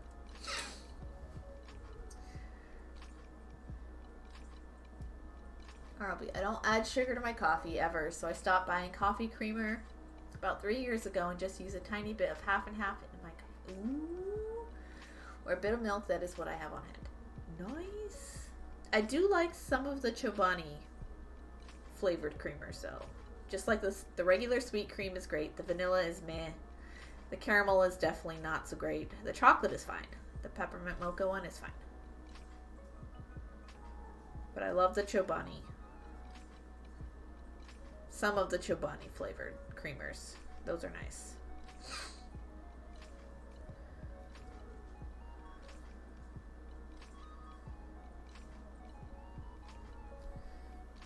I will do like one sweet and low packet though. And a splash of half and half. Most days. Just whatever the coffee is. A sweet and low. And then a splash of cream. That's how I take mine. Yeah, I don't drink it every day, baby. Drink black teas instead regularly. Yeah, no, that definitely helps.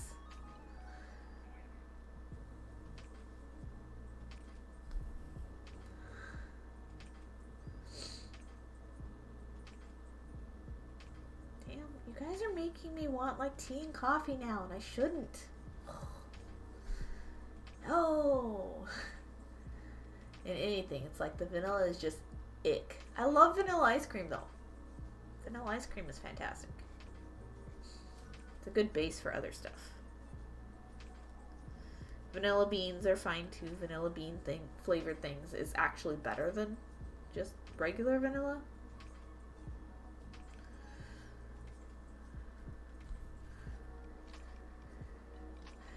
So buy real cream once in a blue moon. Sweeteners give me migraines. I have to stick to honey if I want it. That's totally fair, and that's not uncommon either. Sweeteners can also give people allergies as well, which is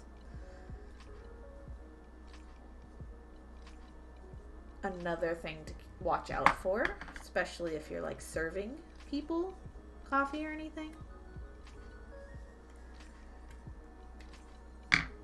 someone says make it this way, you make it that way, because that's their preference. That's the way they like it. That's the way they know they won't have problems. Please don't forget stuff when you're serving other people coffee. You like to cherish your own life? Get the order right. RLB, I just can't handle coffee creamer. I tried to use some when I went into work one day to do some stuff on the printer, and I nearly got sick from just how damn sweet. Yeah, they're very intense. They're very intense. You don't need anything else other than a splash of the stuff. But like you said, if you drink it, you know, with just no sweeteners and cream, or even no cream, then it's definitely going to be a shock.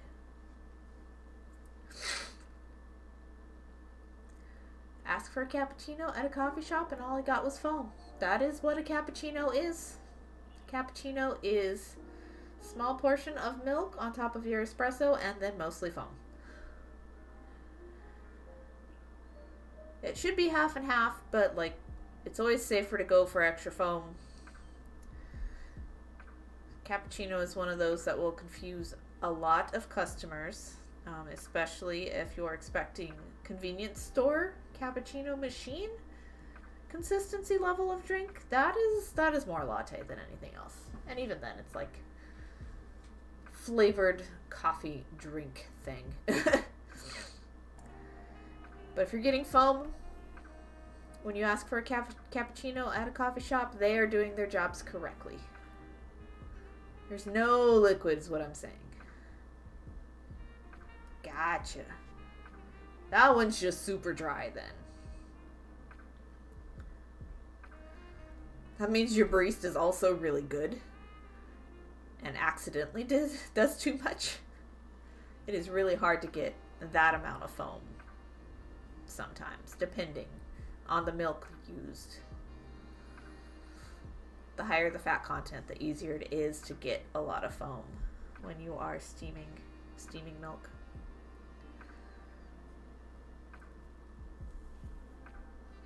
You can always ask for it wet in future.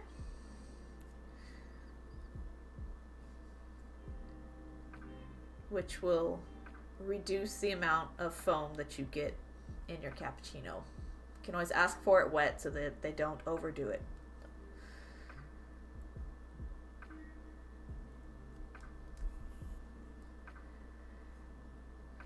Even better, you can draw on the cup where you want your milk line to be and say, here, please do this. And that will be the best you can do. Like foam, but geez. But you know, yeah, say this is your cup, right? It's a spool of thread. But, you know, if what you ended up was like milk was here and the rest was foam, that's a super dry cappuccino. And it should be here and here. But,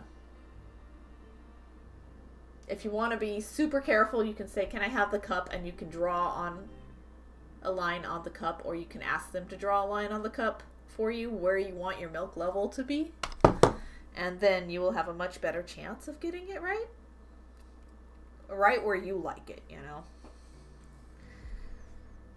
You know, and as a former barista, I would much rather have somebody tell me, I want it right here. That way you can do it correctly to their liking. And like, don't ever feel bad about asking for that, because baristas are not mind readers. They're really bad at being mind readers unless they know you super well. It also depends on how much of a regular you are too, as to how well people catch on to how you like your drinks. You know, and then you'll always have that one barista. Every person has that one barista that just like knows their order. And every barista has, you know, a subset of customers that they're like, I got this. So until you find your one barista, drawing on the cup is a good way to go. It's a donut place. Oh no. Hey, it's still a place. It's okay.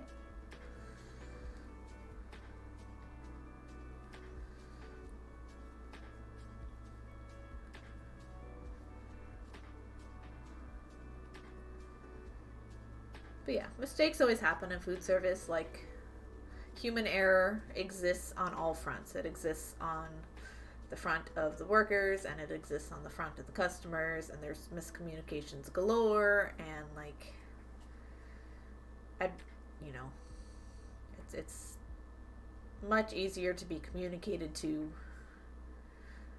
than it is to not know what went wrong, you know. Okay, I think I got this edged all the way around. Come on, there we go. Okay, now I'm going to reinforce this purple row while I figure out where I want my beads to exit from, my thread to exit from. But yeah, I end up talking about coffee all day. How'd this happen? I don't even have it yet made. Guys, I drink Cafe Bustelo because I'm cheap ass, and it's a nice dark roast for the price that it is and for the quantity you get. Thanks for the info. That does help. Yeah, like, I would much rather have customers come to me and say, this is what I want, can you do it this way, than hand out a drink that somebody's going to be disappointed in, you know? Even if it feels like you're asking a lot, you know, you're actually 100% validly communicating. You know, and there are some people who will take that as, man, this person's picky, and there's other people that'll be like, heck yes, communication, you know, but either way you've communicated, and your chances of getting the perfect drink are always going to be higher the more the information you give. It's also hard working in an infinitely customizable field. Also, my bad for going fast food and expecting better. Yeah. They're soul-sucking jobs, man.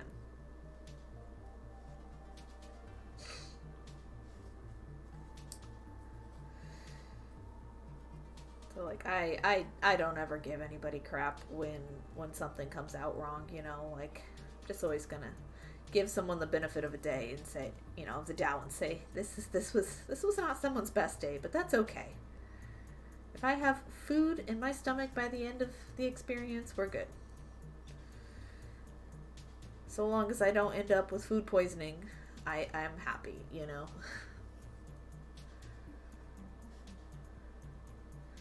Which I haven't really that often, so I can add the purple beads.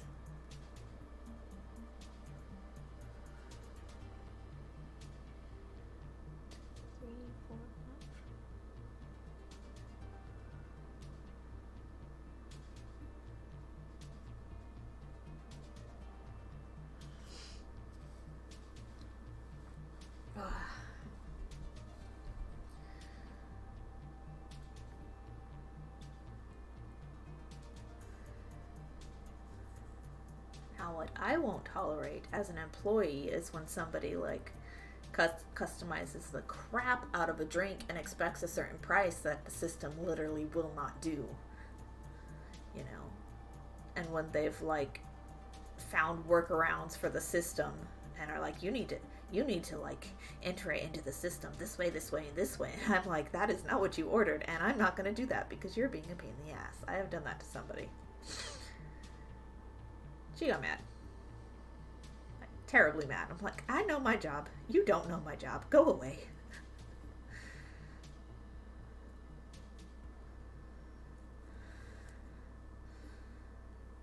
That I won't take. I'm nice. I'm always willing to wait or give them chances to correct things. Yeah.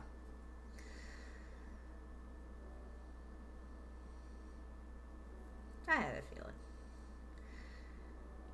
But yeah, I've had some truly demanding Karens at times, and they are interesting, to say the least.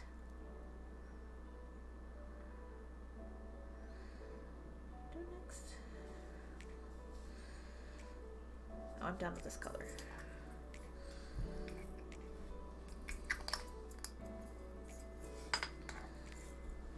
Ooh, okay. I heard a lurky turkey. Thanks for the lurk, Eridican wife. Dropping in, lurking for work. Be back later. All right, I'll be right here. It's good to see you again.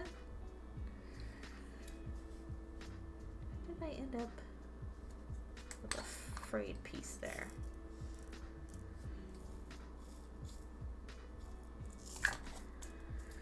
Whew. Okay. Well, now I want hot chocolate, guys. It's your fault.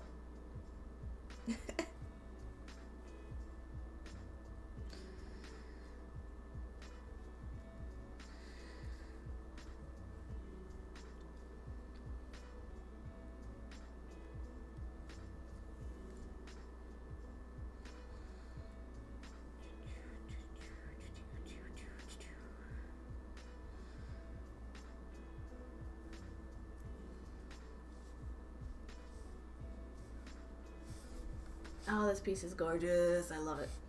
I love it, I love it, I love it.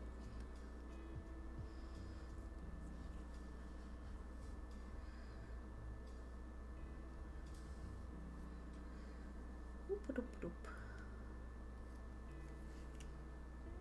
Oh, come on.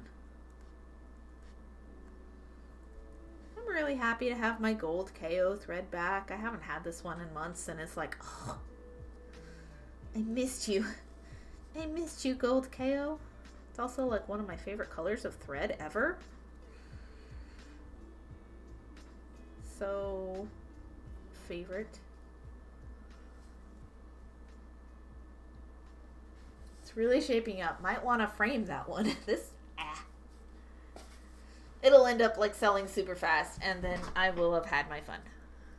Well, I've already had my fun, but man, I wish the camera could capture it in its like full intensity, full color intensity, but it won't. How dare you, camera? 3, 4, 5, 6, 7. Let's start with 8, see if that's enough. Might need 9 because it's a bigger bead. Oh, well. Yeah, one more.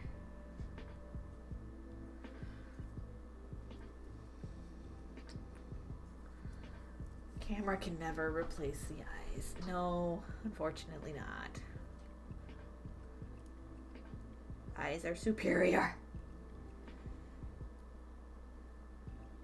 If that's the case, what are the actual colors of the things in the Wes Anderson film? If they're that good on camera, how much better are they in person?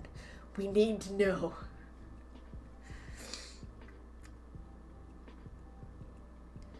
For science. We must have answers.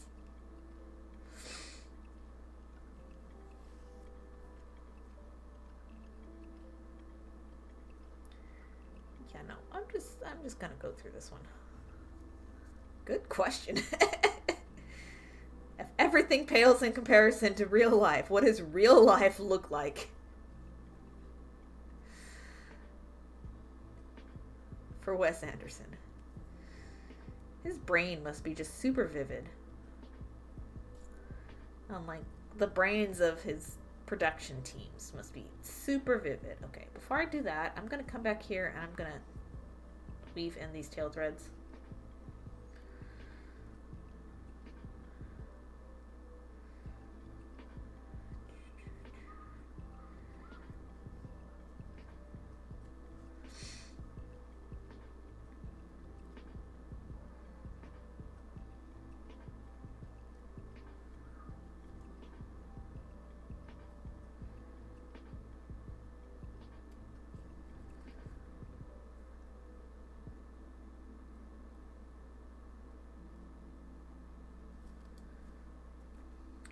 Doo-doo-doo.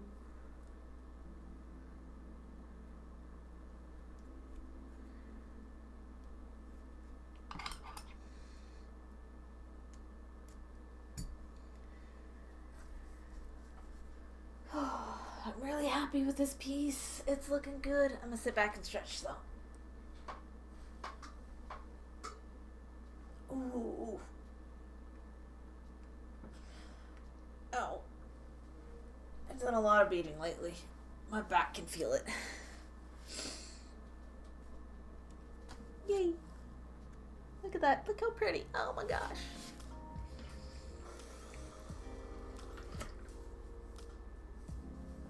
There she is so far.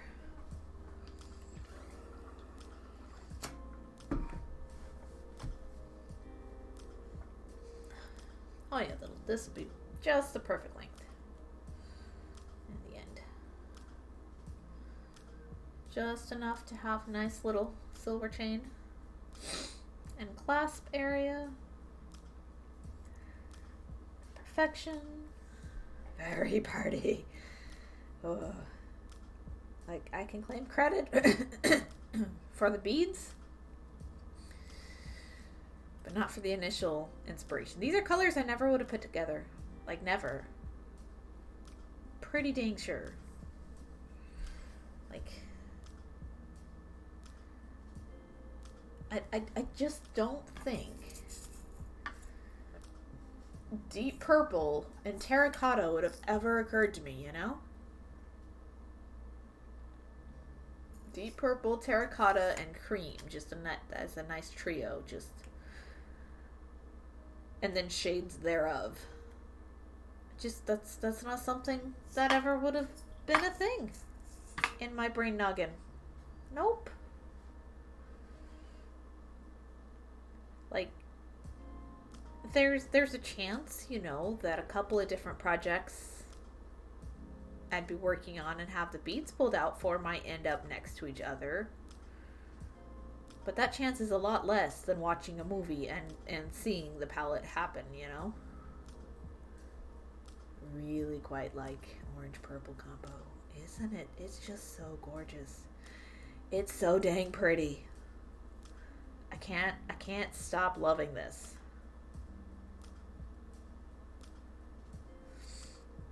Like, I have decent color sense on my own, and IXO has some really good color sense as well. Like, really great color sense.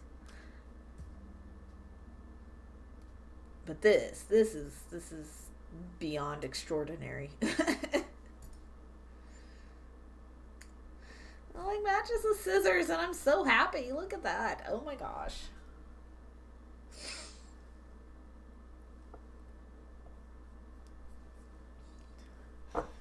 Also liking the start to the York jar. It's super pretty. Super pretty. Yay. Ooh. I don't know why I'm getting tired so fast. Those scissors though. Well, yeah. Some awesome viewer of mine gave them to me at some point. She also made me a couple of different dishcloths. One of which is my coaster. Look how cool. Thanks, RLB. Dude, look how pretty, though. It turned out great. That was super nice of her. It really was. And unexpected, and I can't even express my gratitude. RLB, I really love them. They haven't left. Oh, have you seen the scissor case? You missed the scissor case. You haven't seen the scissor case, guys. We gotta show off for a second. Let's get that out of the way. Show them. Show. Hey, ta-da! Back up. Back up just a smidge. Ta-da! So I have the rainbow sherbet ice cream on one side. And the front pocket holds Regina.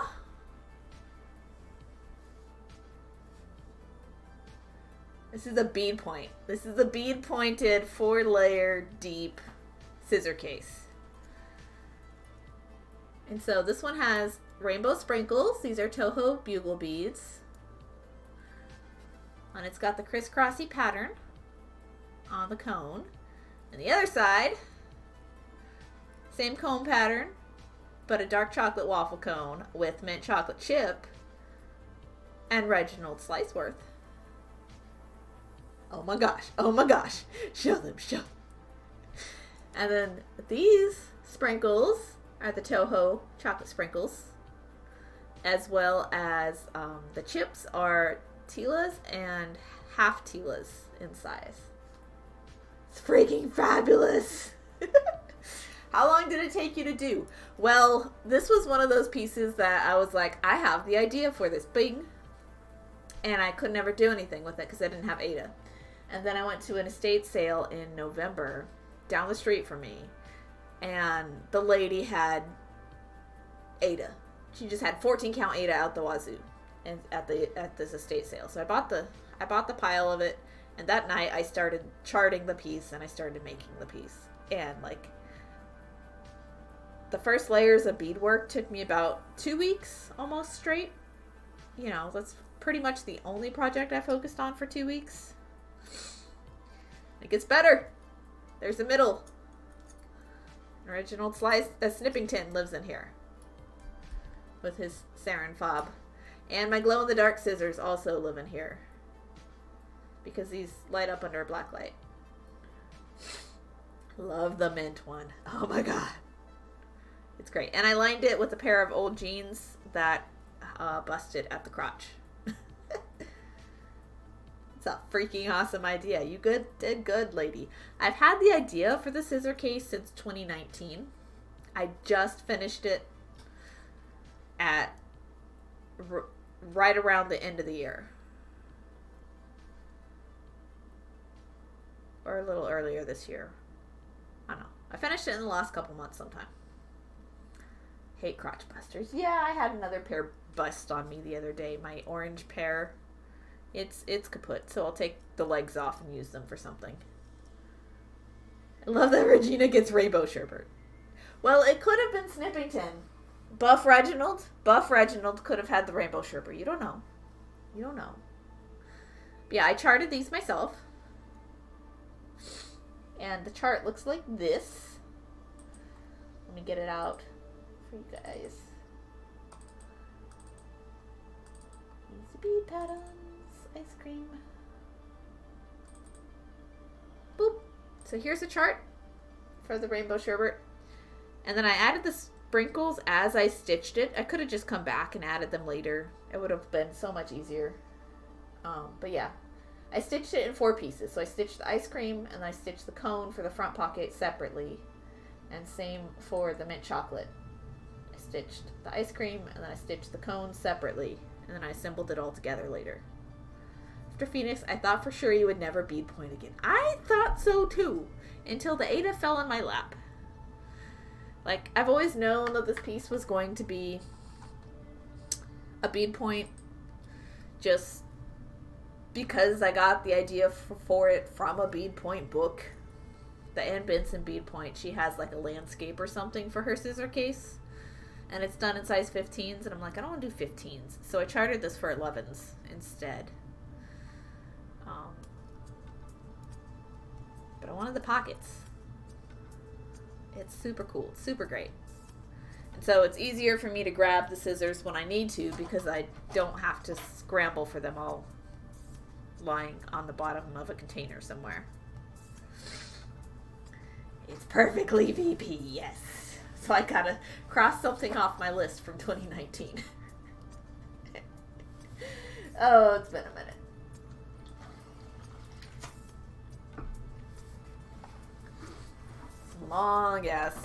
Long-term projects. Okay. Here I am. Okay. Long-term projects. But it's done. And I absolutely loved making it. And then I finished it at like 3 in the morning and I went, yay, I went to bed. I was watching the docuseries Lula Rich because why not? That was a time.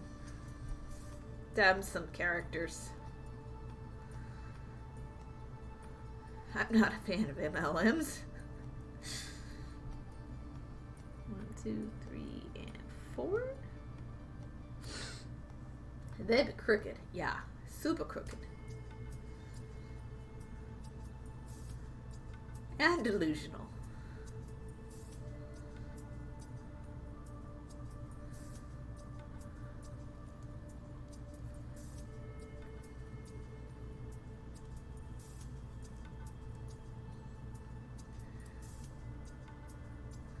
But it was a fun watch while I finished that piece up, so that's good.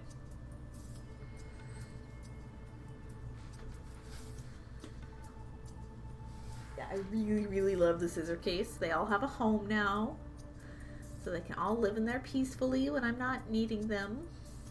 And it's easy to find them. I don't have to like rattle around for 4 different pairs of scissors. They're all just in the same place.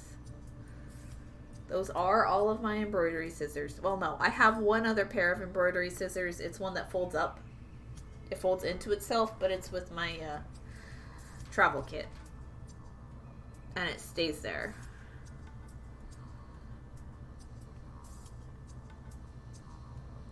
Haven't had much use for the travel kit lately. Not going to the farmers markets currently because of the Omicron spike being super high here in town. Still hasn't shown any signs of peaking and going down yet. So until then, I'm also streaming on Saturdays. Until I can get back out there, I'm also streaming Saturdays.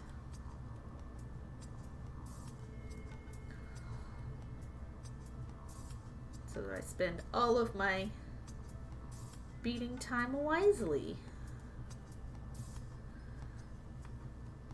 It's also on my socializing time, so I gotta get it somehow.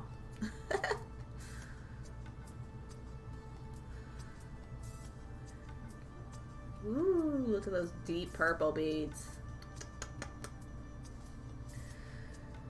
2, 3, 4, 5, 6, 7, 8, and 9.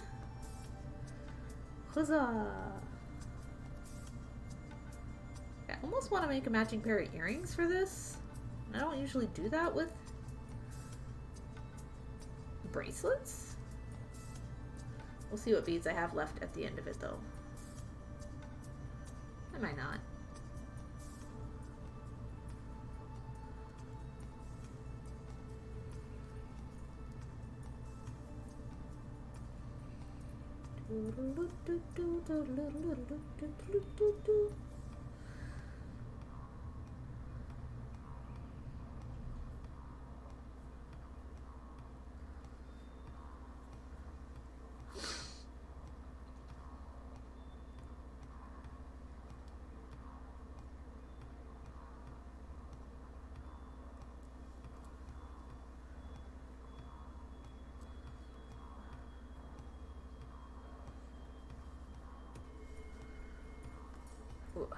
All right.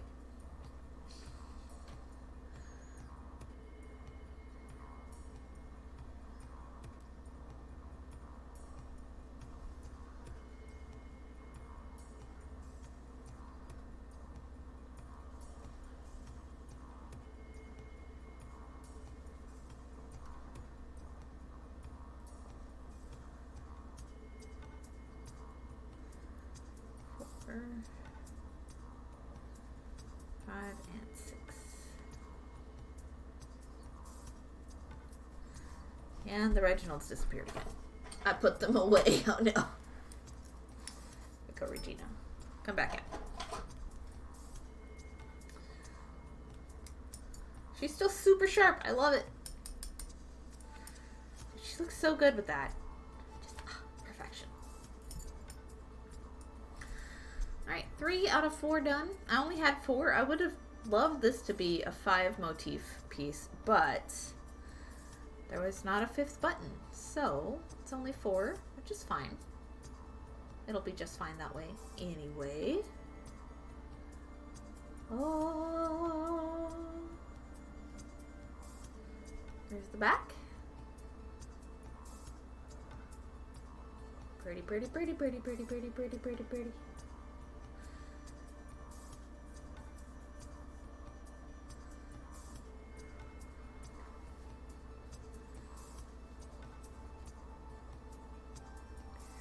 Last one. I gotta tie new thread on here in a second. I gotta get the first stitch on this though.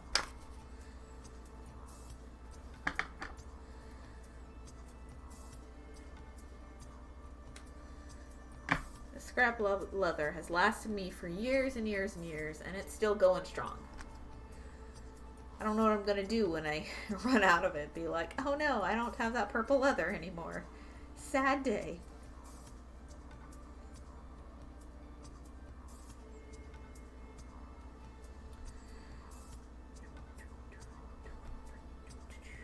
I think I need purple beads on the outside of this. Okay.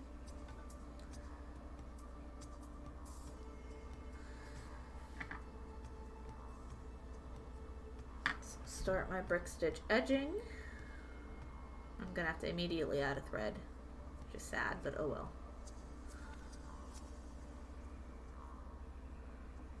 And there we are.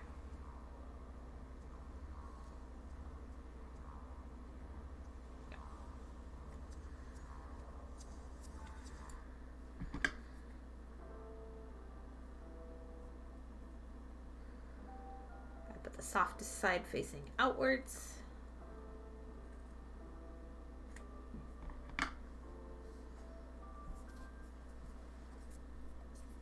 Okay.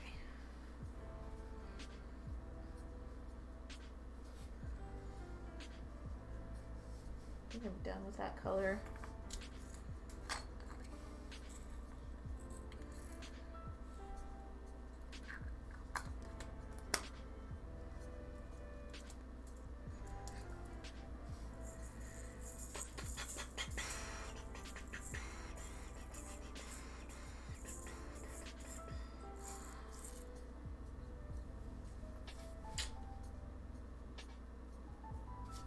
Have lavender and size 11 beads. Dang it. I'll need that later.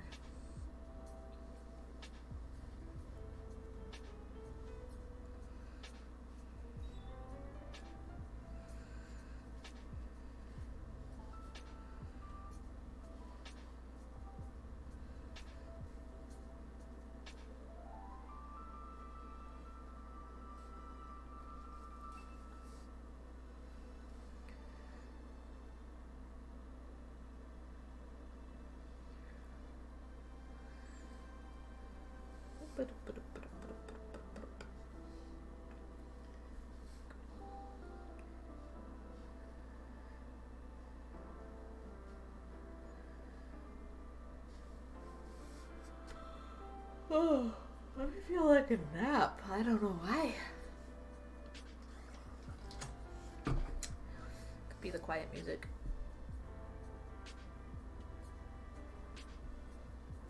Okay. I got this. I can finish this.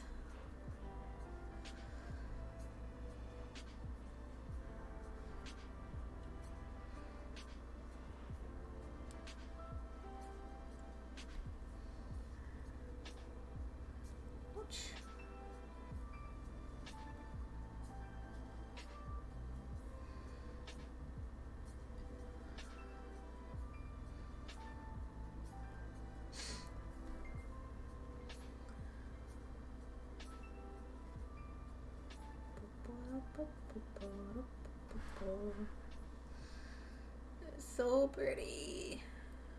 It's so pretty.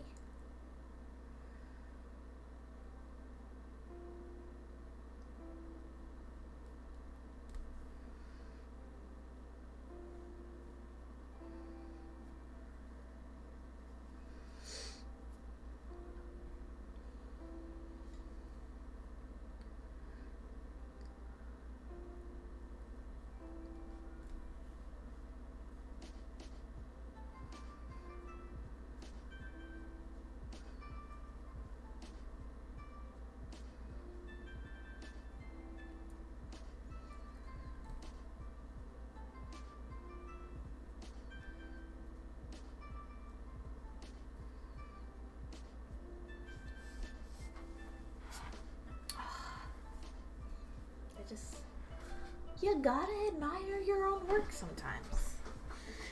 It's It's like, I swear this one I didn't do anything with this one. It just kind of happened, you know? They just kind of do sometimes. Do I have a light purple? Seriously, give me a light purple. Do I have a purple in like a bead suit mix somewhere? Why don't I own purple 11s? I don't understand. Bead soup? Bead soup? Bead soup? There's a magenta. Anything in here? Nope, more blues. More reds.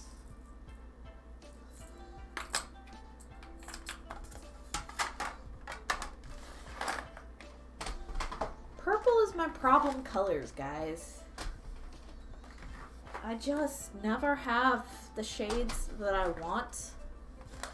I think I need to do an overstock on purple like I used to do with green. It would just like every time I ordered beads, I would buy a different shade of green. So like I need to do that with purple now. But like in all the types of beads. Just kind of happened. It's the best kind. Yeah? No, it totally is. Because my connecting bits need to be light purple for this next segment here. And I might just have to go to the 15s.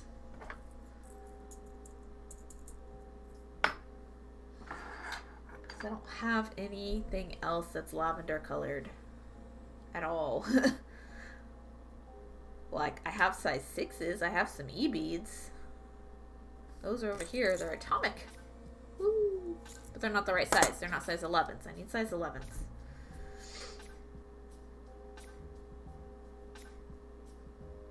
And it just didn't happen this time. Purple is everyone's problem. Yeah. No, just in beads, it's so hard. It's so hard to find the right ones.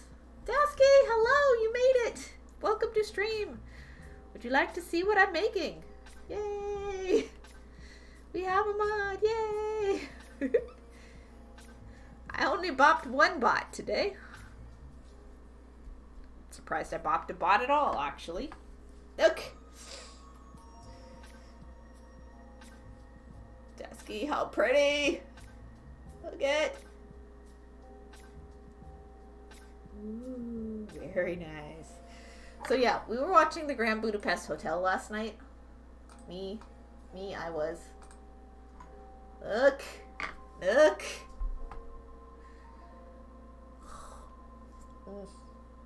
Super good. Super great. I hadn't seen the film before. Is it a barrette? Oh, dude, it could be a barrette. Well, it's gonna be a bracelet, though. Like, I have 4 buttons. And if I did the 4th one, it would make it too big. But these are all buttons that Saren sent me forever ago. Little wooden guys. They were just in a note with a package. Like, they were surprised. Like, I didn't expect these to come my way. And she's like, here, have some fancy wooden buttons. I think you'll do something great with them. And I've just been staring at them, being like, what am I gonna do with these? They're gorgeous, but what am I gonna do? Oh, no, that makes sense. It just reminded me of my button barrette. Yeah, similar.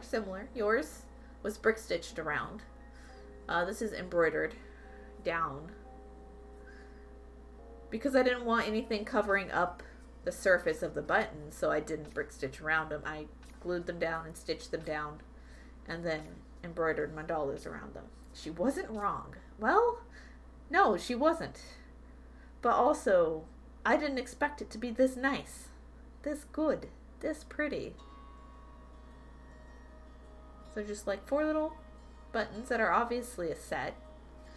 She never said where she got them or if there were any original plans, but she's like, I'm sending these to you. I think you can make something great.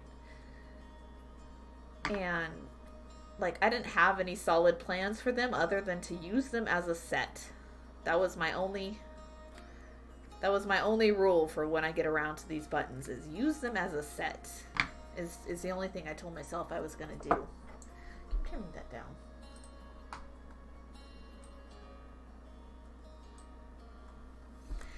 And so they've been in my whip box as far as I need to do something with this. And they've been hanging out together in a little tiny plastic bag the whole time I've had them.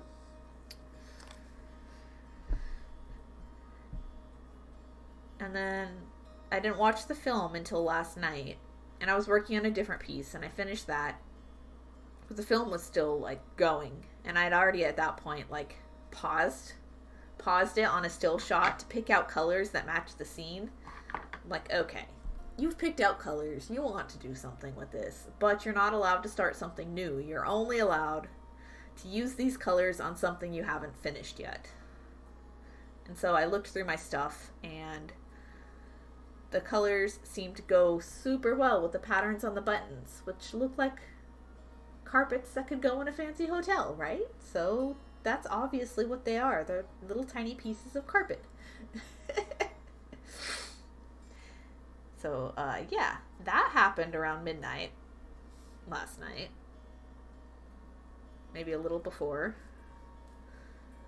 And so this color palette has been swimming in my head ever since, because you can't get a Wes Anderson color palette out of your head until you do something with it. Who needs design seeds when you have Wes Anderson? Just gonna say.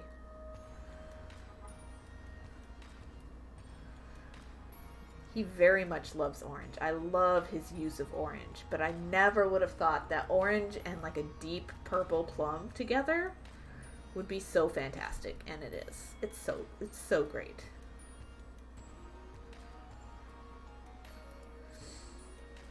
So I'm very happy with this piece, start to finish so far. Start to current, I guess.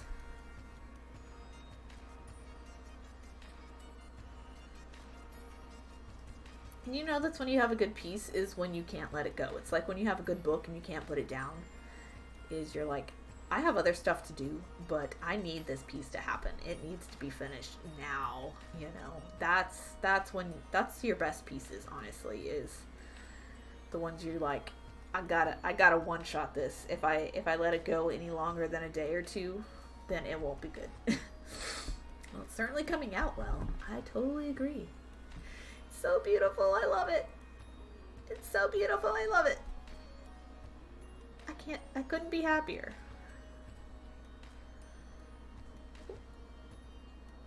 This piece I added on is a bit short. I'll have to add another new thread at some point. Here in a second. I also need to pee again. TMI. But I did have a whole energy drink and a lot of water. So let me go do that. Let me go to the restroom again, get up and stretch. I've been live another hour, so might as well. Ta-da! This is our progress so far. Oh my gosh, this one's beautiful. So pretty. Okay, I gotta go restroom. I'll be right back.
Prince lurking.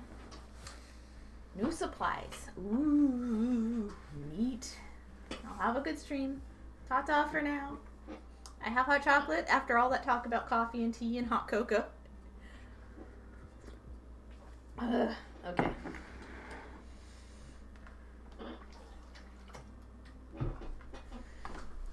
Squeakity squeak. Hello, chair. I hear you squeaking. But yeah, I have hot chocolate now, and I'm being lulled into sleepy time. This is gonna be a sleepy stream for me, at least for a little while. I really love this piece though.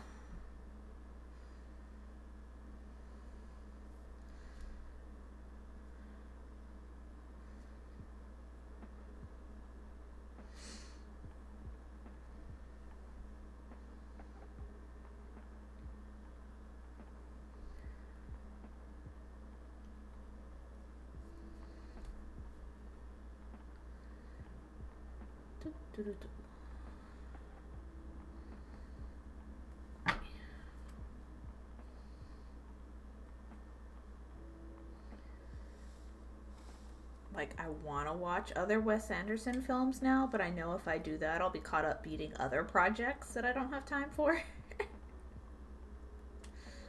You know, although I'm technically finishing whips while I'm picking out colors, it's still got other stuff I'm doing. Desky, it's weird to think that you've just realized dark purple and orange go well together. That's a combo I've enjoyed for years. Jewel tones and earth tones work well together. Yes, but it's the particular shades that are doing it, you know? Because you have, like, the typical Halloween, which is like grapes and oranges, which are the bright colors, but these are the muted colors. This is like terracotta and plum is more like what this is, which is a deeper, nicer, earthier combination. You know, these specific shades I would never have put together. You know, because you think purple and orange, you think Halloween, but this is nothing Halloween. This is more like majestic purple, like royal purple. I don't know. Like, sometimes you're just not into it until you see the right thing, you know? And then you're like, oh, that's why this works. You know, and a lot of times it's the proportions, the color balance as well. Yep, and sometimes it's just a certain shade of color that works for you and others won't. Exactly. I think in my case that's what this is because it's the terracotta shade of orange. That's what's doing it, you know, that and the deep purple next to each other. Oh my gosh, come on.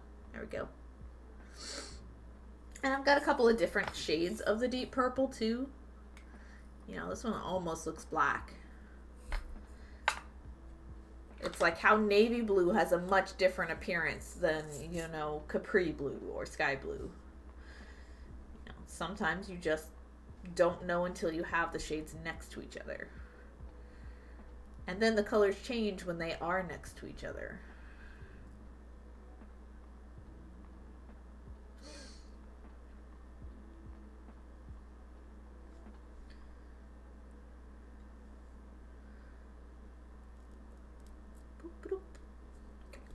Get in there. Sometimes for the better, sometimes for the worse. Some colors don't work well together, like Delica 655 and Delica 656, if they're in their containers, they look like they would contrast. You stitch them up together, you cannot tell the difference. They're just the same shade of green when you stitch them together. 656 contrasts a little more, so that's the one I use now. But they looked fine in the store, hanging next to each other on the wall, you know.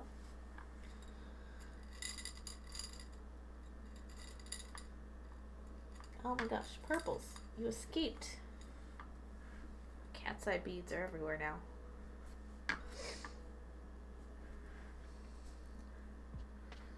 Pesky, yep. I really like a dark mustard with navy blue or royal blue, but if the yellow is any lighter, I'm not there for it. Exactly. Like, well,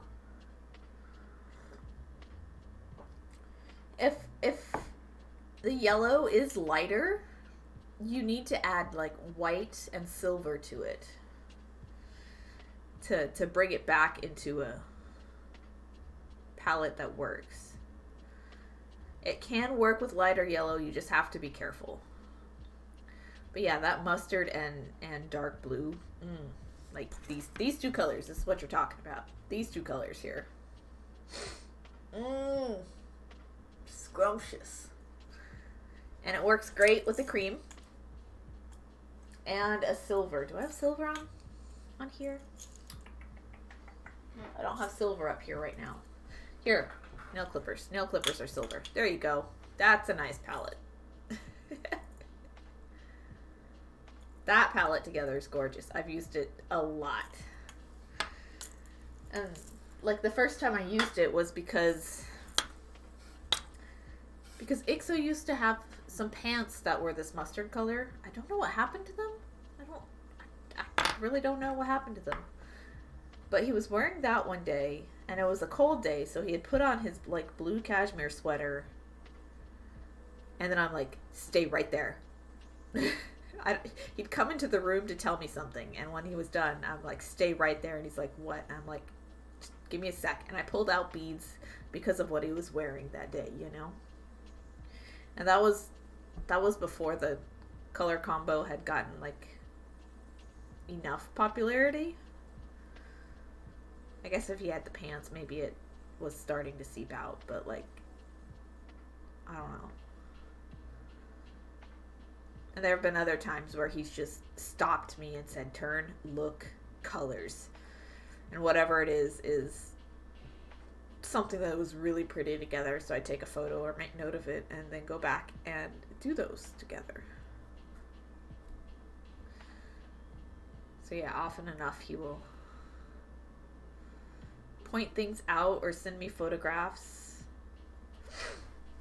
and I'll make stuff with it because I might as well use color palettes that come my direction to finish off pieces I'm already working on anyway, or thinking about working on soon. Just enough to capture the palette, you know? And some of those color combinations, they stick around for a while, and others, they fade out just as quickly as they came, you know? It really depends.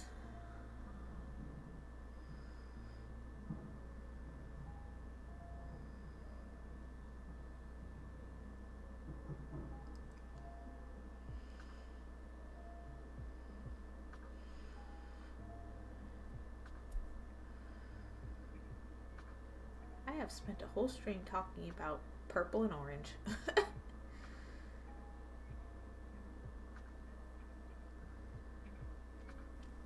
Desky, you are far more sophisticated than I am.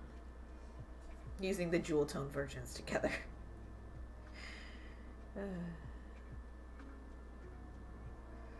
Because the other one that's in that same value family is like a teal, like a deep teal. Yeah. That works with it too. Or would work with it. Maybe not as much the purple, but it's definitely the terracotta for sure. Together.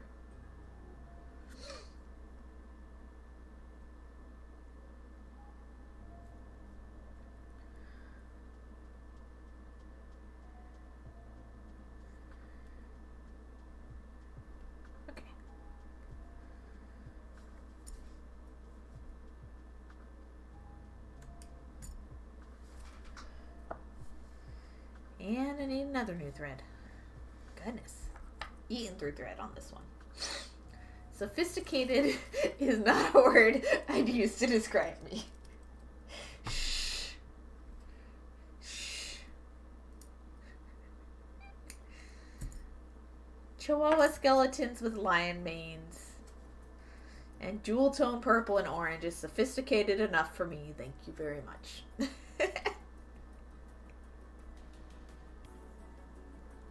The peak of sophistication. Exactly.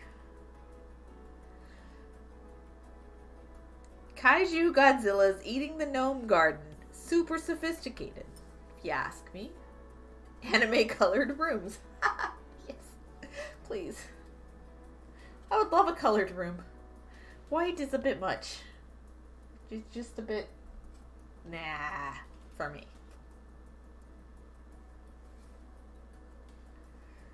Hot chocolate. I want to like go outside on like the porch swing and just sit and drink hot chocolate. But every time I do that, screaming children. My friends just keep their houses pale off-white gray. Really? And it's like, but you could have so many walls you could paint. We weren't allowed when we moved in. And so we've never done it. Yeah, bleh. It's not even worth the struggle anymore. Liz, when in doubt, pinky out levels of sophistication. Yes, pinky out. While I scald my tongue on hot chocolate. How are you doing, Liz? Welcome. See, there you go. There you go. Have you seen our bracelet? Have you seen this bracelet? Have you seen how gorgeous this is? Look at this. Look at this. Look at this pretty. We've been watching Wes Anderson movies. I have, anyway. Saw Grand Budapest Hotel last night, and this is the color palette of the movie. Ooh, so gorgeous. Look at all of them colors. Look at how pretty this color combo is together. Can you believe it? Like, oh my gosh. Oh, wait, yeah, and the amber. Sorry, I forgot the amber. Ooh. And then it gets like a pastel purple as well. Ooh. Loving it. How could you not? We also have hot chocolate. And the Far Side mug. With a chicken looking across the road. The sign says, "Why do you need a reason?"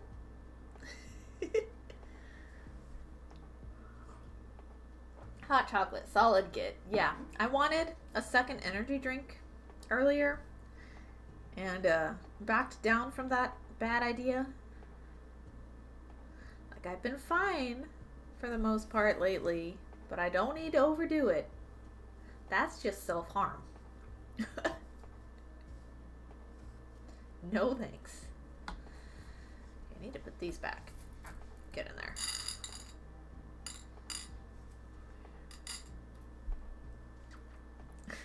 Lol, oh lord. You have a much higher caffeine tolerance than I do. I killed my caffeine tolerance by working in coffee. Sips on 4 shots of espresso. You mad woman. You mad woman. Don't die. I had 1 monster today. That's gonna do me. That's gonna be fine.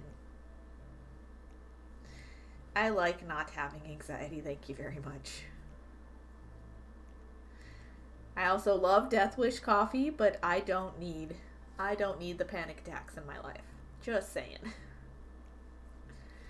That one gave me the jitters so bad. And I've never had coffee do that before. Same with like Bang energy drinks. Don't drink that, guys. Like, no. Or at least me. Don't drink that, self. Not happening.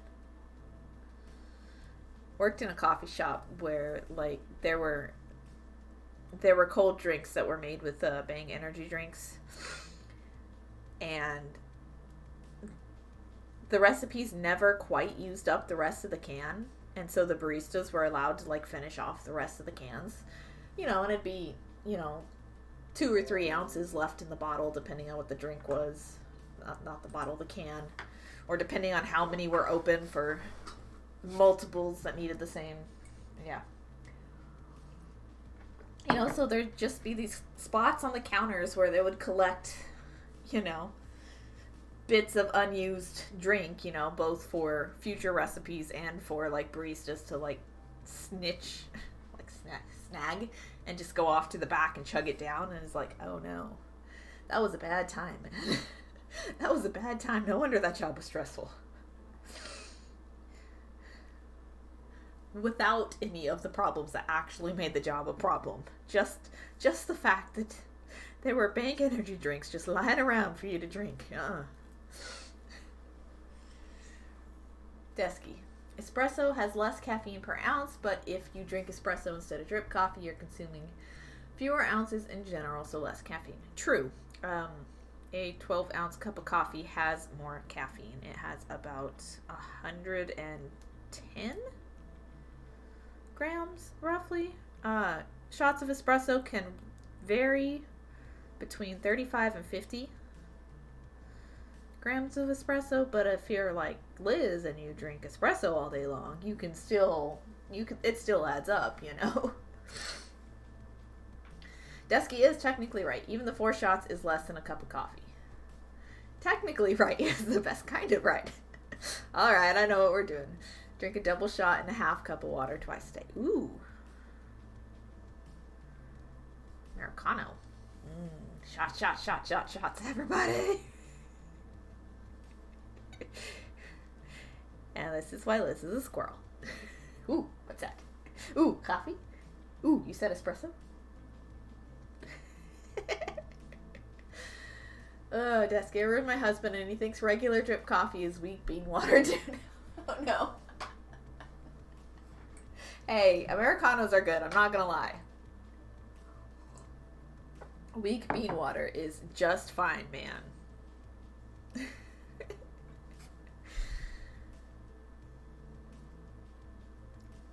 It is another right way to do things. Liz can confirm. It kind of is wheat bean water, but it can be tasty. Yeah. Every version can be tasty. I want to try coffees from around the world. I want to try chicory in my coffee. That'd be great. Haven't done that in a long time. Haven't been to the store. What's the brand that has like chicory coffee? It's the one that has like that cool Italian storefront on it or something. Cafe Del Mondo? Del Mondo? Is that right? I don't know. Oh, for sure. It's just a different kind of thing. I like dark roast. Yes. Dark roast is the only way to go. Me and my palate I can't do blonde roasts. I can't do them. They're too acidic. Like, even some medium roasts are, like, too acidic. I think some roasts intentionally lie and say that they're darker than they are. Which means I buy them, and then I'm like, why did you call this a dark roast? This is a medium, you liar. Or, even worse, why did you call this a medium roast? This is a blonde, you liar.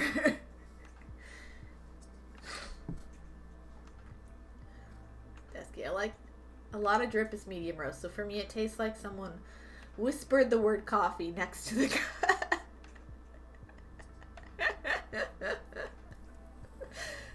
Liz, a super smooth dark roast is worth its weight in gold. Death Wish all the way. And Komodo Dragon is really great too. If you like Starbucks, that one's my favorite dark roast. That's the one I would mark out all the time. But it's not sold in my stores anymore. I don't know about the actual like corporate locations, but it's not sold in my grocery stores anymore, which is sad. Liz, would you like some coffee with your dirty bean water? Grocery store, dark roast. Ha. Ha. Gross. Unpopular opinion. I think Death Wish is overrated. Fair enough. You are allowed that unpopular opinion. I think it's overhyped. I think it's tasty. I think it's worth the taste. I think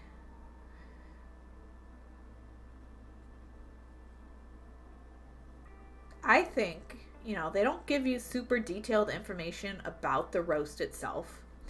But it is common knowledge that Arabica beans are considered like superior to Robusta beans, but Robusta beans have a higher caffeine content. I think Death Wish is actually a Robusta coffee, and I definitely prefer Robusta coffees to Arabica coffees myself, which is why I like the cheaper brands, just because they're tastier. Like, I like Cafe Bustelo, and it is definitely Robusta coffee. It definitely is. There's no doubt about it. But you can tell when somebody's being secretive about their blend mix that they're more than likely using Robusta coffee. And it's, like, shameful in the coffee world to admit that that's what you're using. It's, like, stupid. Like, this is what it is. Be transparent about your ingredients. It's fine. But, like, it's like they'd be losing face otherwise, you know? It's so dumb. It's expensive for what it is. It is. It's a coffee I have sometimes, and when I do have it, I drink it sparingly. Because it will fuck me up. Deskey's Daily Drink. Good mix of price and flavor. What do we got? Real Good Coffee Company. Ooh, Seattle. Morning just got better. That looks tasty. Oh, French. Oh, jeez. Yeah. You are a brave soul. Holy cow. Let's see. Let's link for later. French dark roast is delicious. May I ask if you're a smoker? Ugh. I'm not. My goodness. Do you eat burnt toast? That's the next question. Sorry, you have some strong ass taste buds, my gosh. I don't, but I like my coffee really dark, deep, and bitter. Yeah, French roast is like the next step down from Cal on Fire. Like, there's Italian roast, there's fire, and then in the middle is French roast. I like imperial coffee stouts too, if that makes sense. Oh, yeah, no. That makes sense.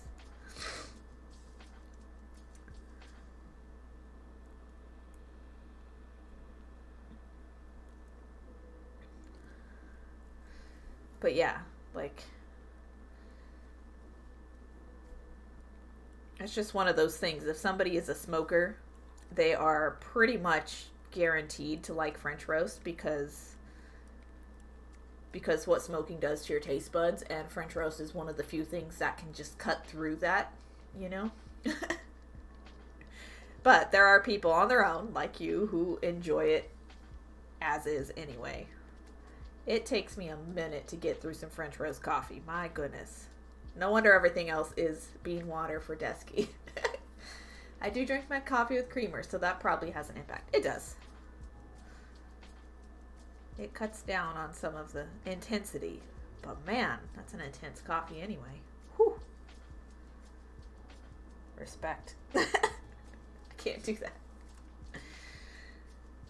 I sit solidly on the upper medium to mid-range dark roast. French roast versus Italian. Italian, fire, French roast. Explosions. Fire Drake Girl, hello and welcome. Always talk about coffee and I have hot chocolate. Woo! I don't know. I liked the learning knowledge aspect of the whole thing.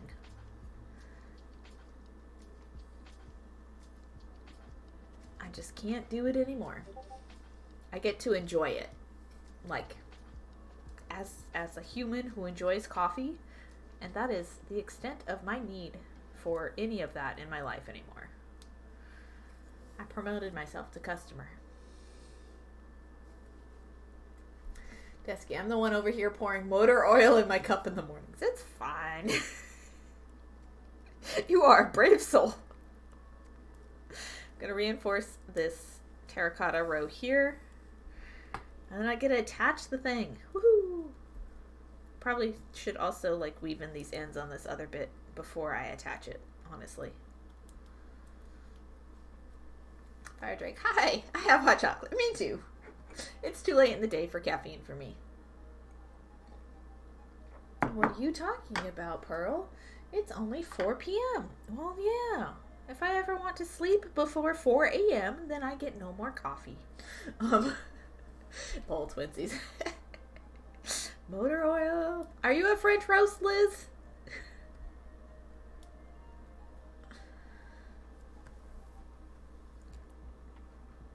Fun fact, I don't like Sumatra. Like, at all. Like, if it's in with something else, I'll drink it, but I won't drink Sumatra on its own. I just don't like it. I love Sumatra more than French. You know, I haven't tried them side by side, but I don't like either one. I like other Indonesian coffees, but I don't like Sumatra. I like South American coffees. I like the ones grown in volcanic soil. I'm a sucker. A sucker for things like Costa Rica and Guatemala and Colombian coffees. I love all those. I like the Starbucks dark roast Sumatra. Not me. Not unless it's like in the Christmas blend and it's aged with other stuff. I'll always try it. Fire Drink. It's 5 here, but it's never too early or late for hot chocolate. Right? Right? I'll probably have some later today, too. Ugh. Moving around. Got stiff. Come on. Alright. Last piece going on the bracelet. These colors, man. Ugh, they're too pretty. It should be a crime to be this pretty.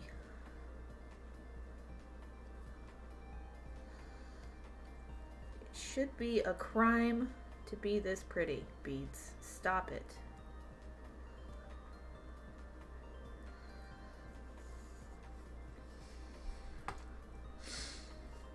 Woo! Come on. Turn around.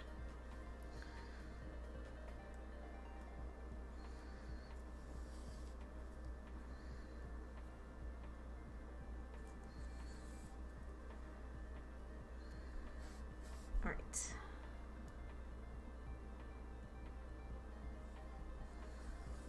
One, two,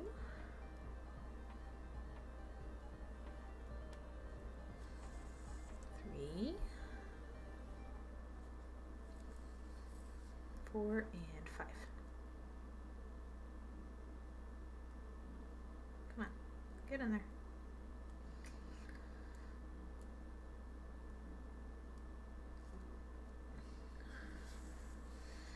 Alright, so that's attached. I'm going to weave in the ends on this other side before I do anything else. But these orange beads are going to go in here. I didn't expect all of this to have as much light purple as it does. Honestly. It's so weird.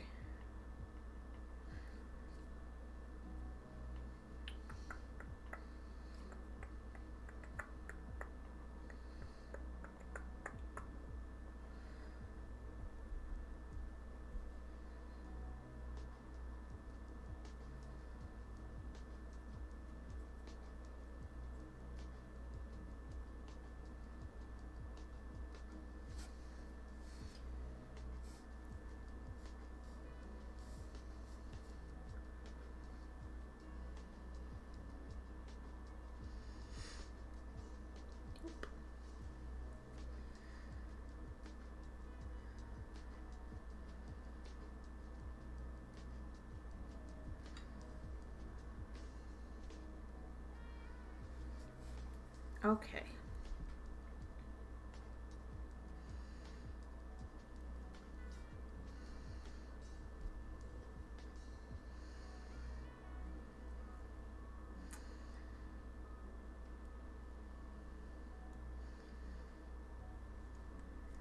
Oopsie.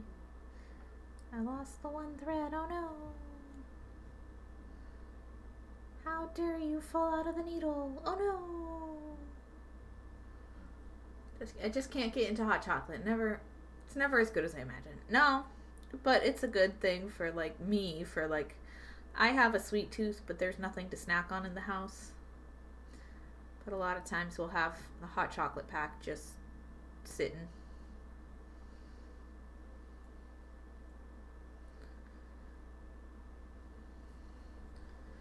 We got some drinking chocolate from a local chocolate company. Ooh, schmancy. Like, I'd much rather have like apple cider or something, but you have what there is at the store for me, so that's what there is.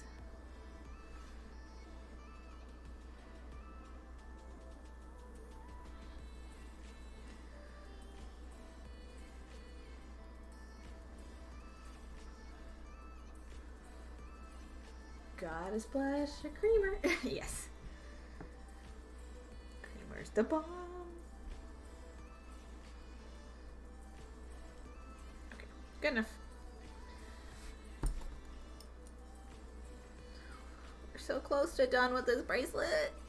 So close.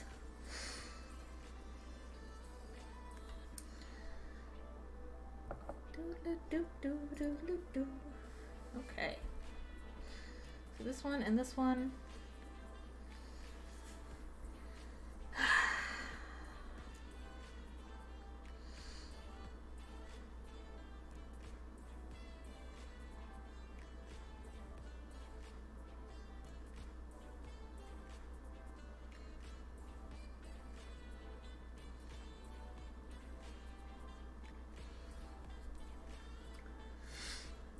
Dusky, it's not the creaminess, it's the chocolate. I think I basically imagine it's going to taste like a cup of chocolate and not. Ooh.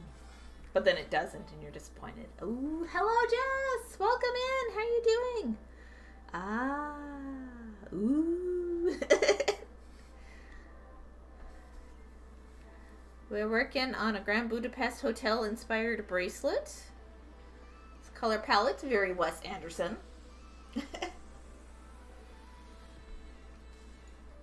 I'm loving it so much. Deciding what color to use for the outside here. Because according to the rest of my pattern, and I haven't broken the pattern yet, it should be the light purple. But I don't have any lovin's in the light purple. So I could break pattern and go with the white.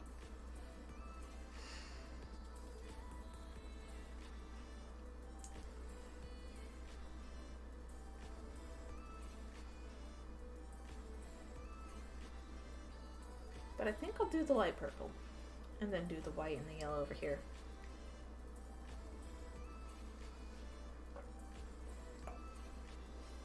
I'll have to get my 15s out though. It's these little babies. Don't want to break pattern. But I also want to use the right size beads. Conundrums. So like, I need to get back in the habit of buying size 11 beads when I do order beads, because I don't buy size 11s anymore. I just buy delicas. Like, I don't buy the rounds.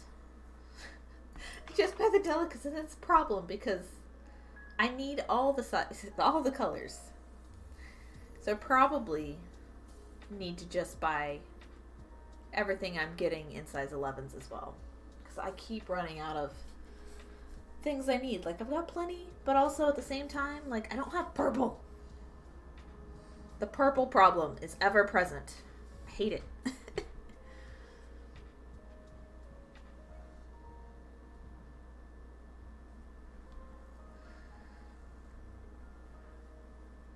anybody else have a hard time keeping a certain color in stock, like in whatever your medium?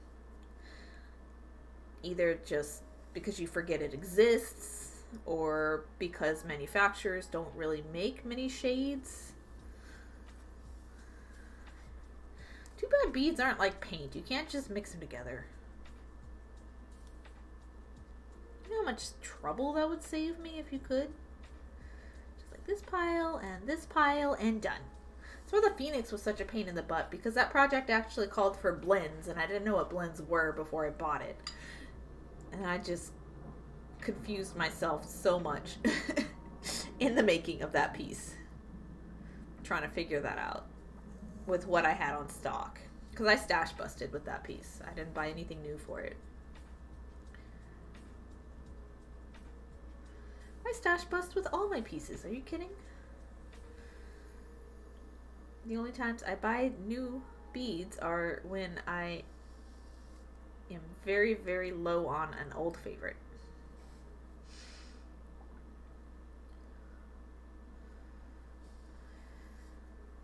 Oop, there it goes. Oh, I haven't made a bracelet in forever. That's the real reason I decided to make it a bracelet, is because I haven't made a bracelet in forever. Like, not one that wasn't a loom done bracelet. So I'm super happy to have one now.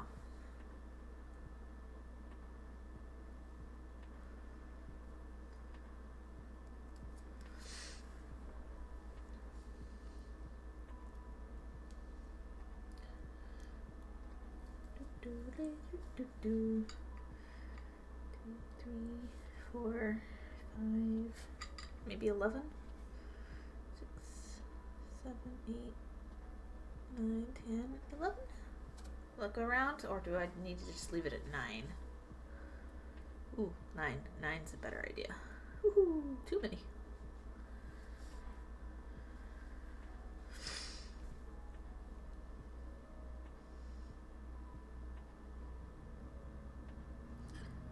Well, dang it. Yeah, 9's good. Don't get too greedy.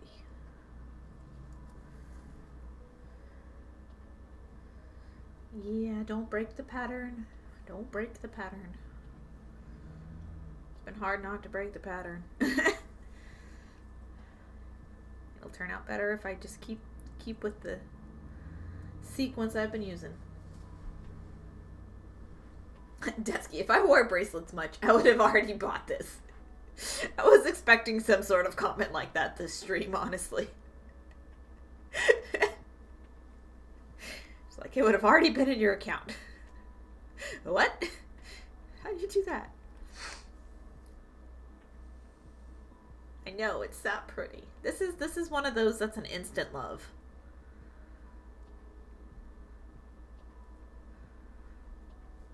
I know the feeling. I'm salivating over these colors. Me too. I have been all day. All day. Just, oh, so pretty. Like, when Saren gave me the buttons in this piece, I was like, I don't know what I'm going to do with that. But now that I've done something with them, I'm like, how could I have not known what this was going to be in the end? 1, 2, 3, 4, 5.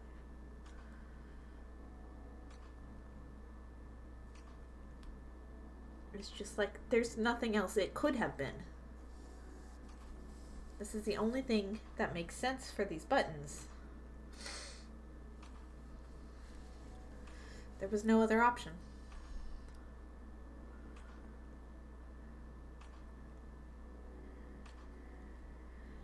Whew.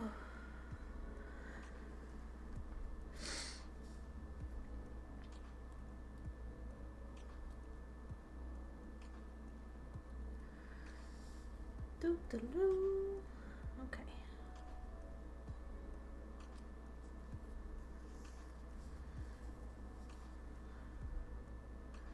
So close to done. I'm so excited. Because the weaving portion is almost finished. I'll be attaching findings here soon. I hope I have a silver chain that does it justice.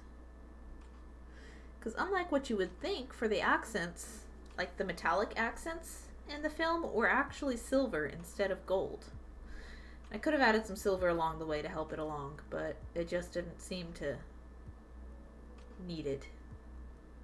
So we'll just do it for the clasp.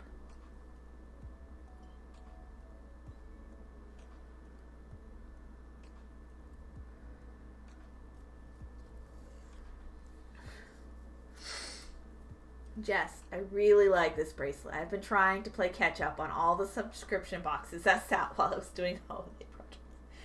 Oh, that's a huge list. That's a huge list. Like,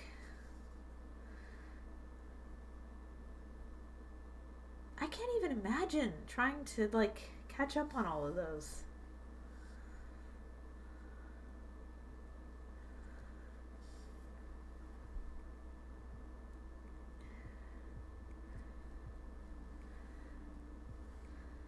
I can't even imagine putting them together, honestly.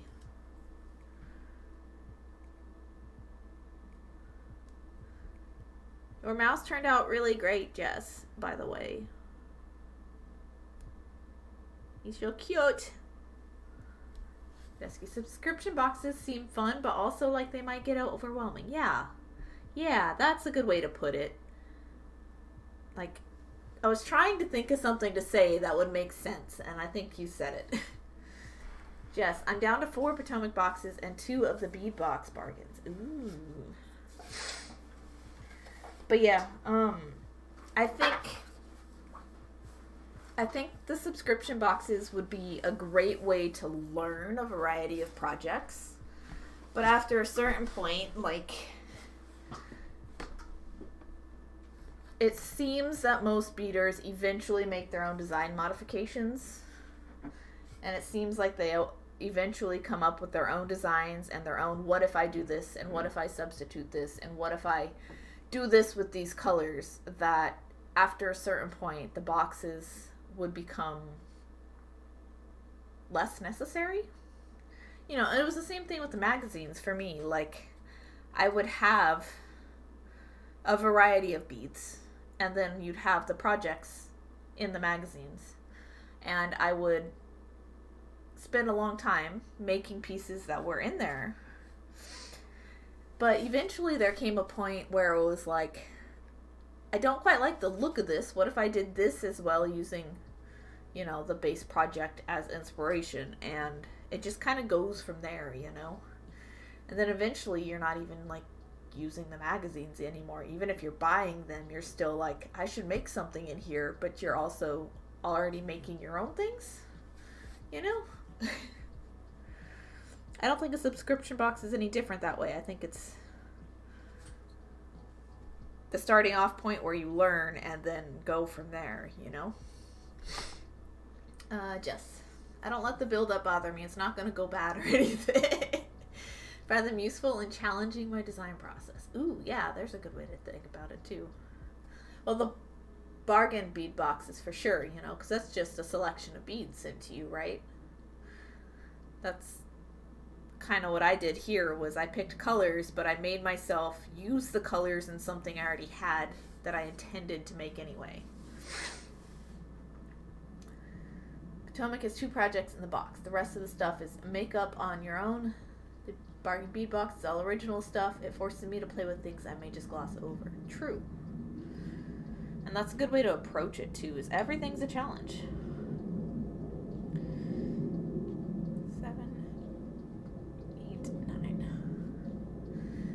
If I get too many materials, I start to get a little overwhelmed with the potential. But I do think they're a great way to learn stuff. I need to run. Gotta get dinner going and take the toggles out. Alright, enjoy. I'm gonna be finishing up here as soon as I get this done to my satisfaction.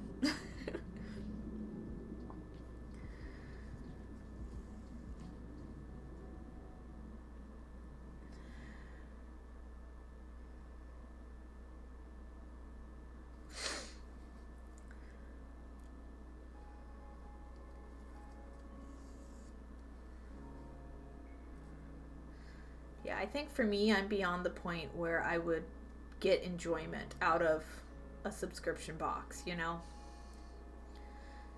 I think I'm past the point where I would find it useful for myself.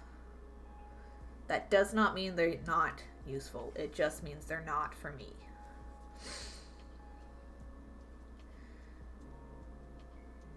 But, like, out of the 2, I would do like what Jess is doing with the bargain boxes, is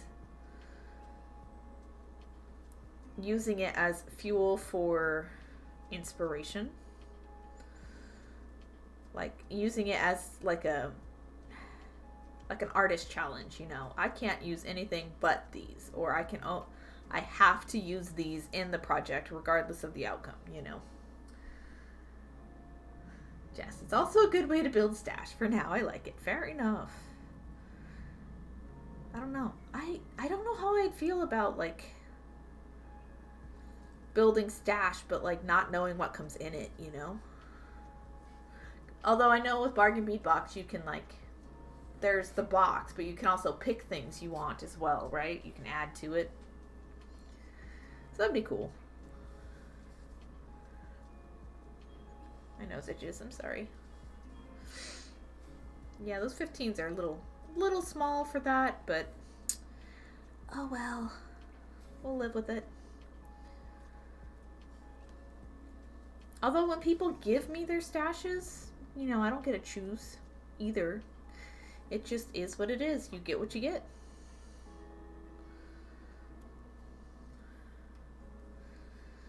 And just dump a box of beads on you and say, I'm not using this anymore. You can have it. Like, hello? What? Some of it's good stuff and some of it's not my first choice, but appealed to them at first, you know. Okay. Alright, done with these.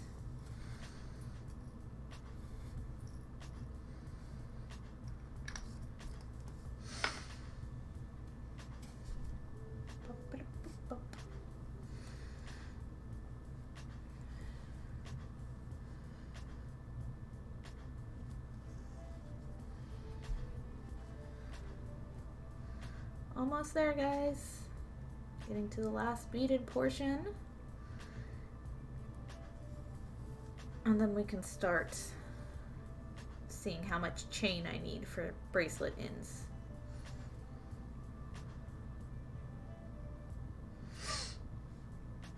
That's a delica. I didn't want a delica. My bad. They're all the same color, so it's like, what? Come on. Undo. Be nice, be nice. Okay.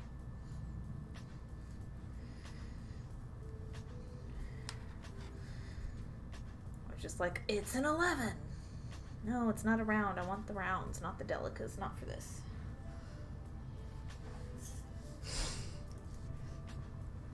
Yes, I started with challenging myself to make 2 projects from Bargain Bead Box.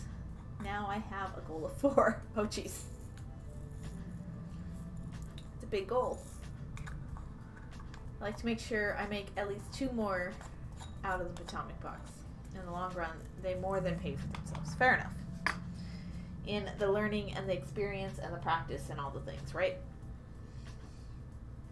Yeah, that's a good way to get stashed too, though. You're right. You're right.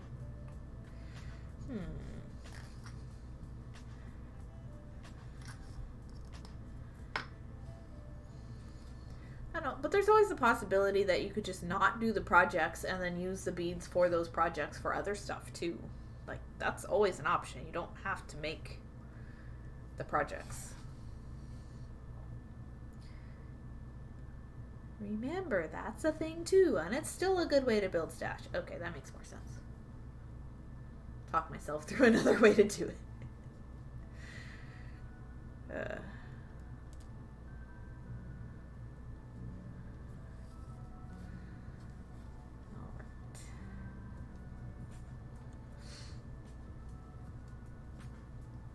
This would have looked nicer on the end of a 5th circle, but I don't have a 5th circle, so.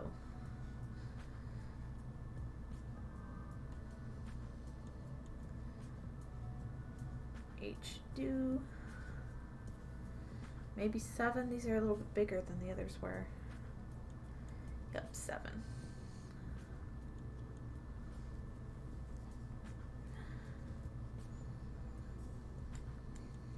Ta-da.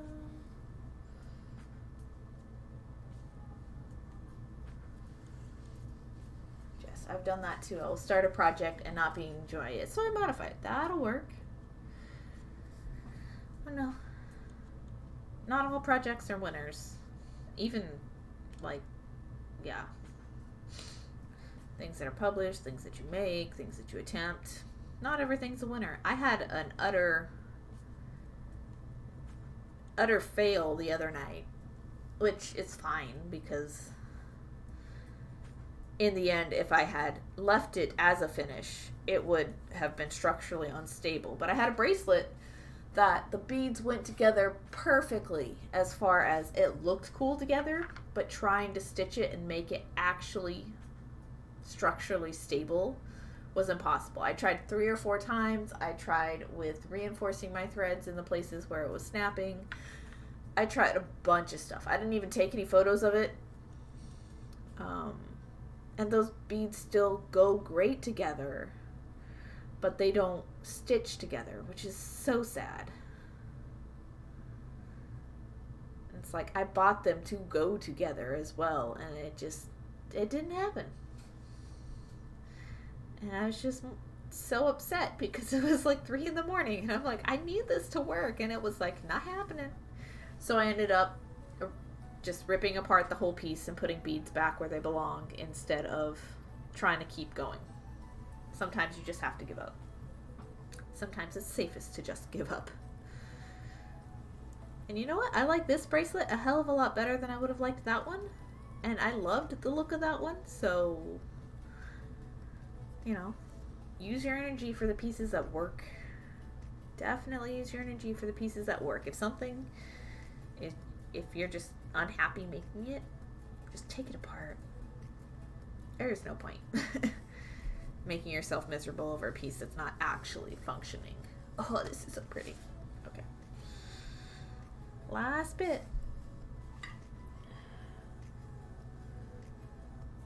1, 2, 3, 4, 5, 6, 7, 8, 9. 3, 6, 9.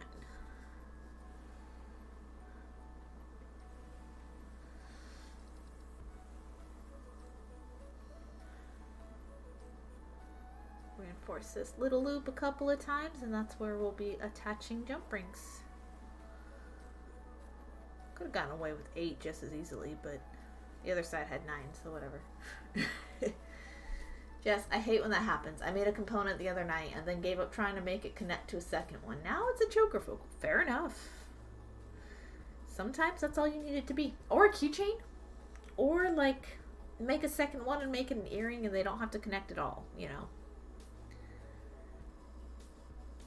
It's just sometimes the thread path is just not there. Like the arrangement of the beads laid out on the table looks fine. But in trying to get a thread path to connect properly, that's just like bending the laws of physics. Doesn't happen. Not in this reality.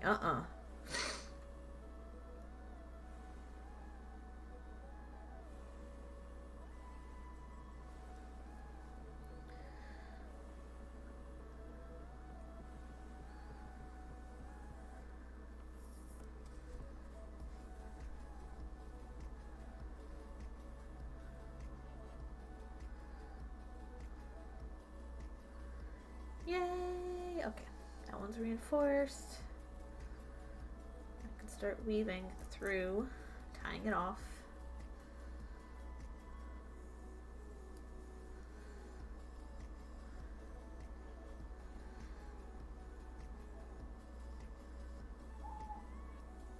Oh, be quiet, neighbors. Not today, please. Too bad the weather's nice. They're gonna be loud and I want a nap.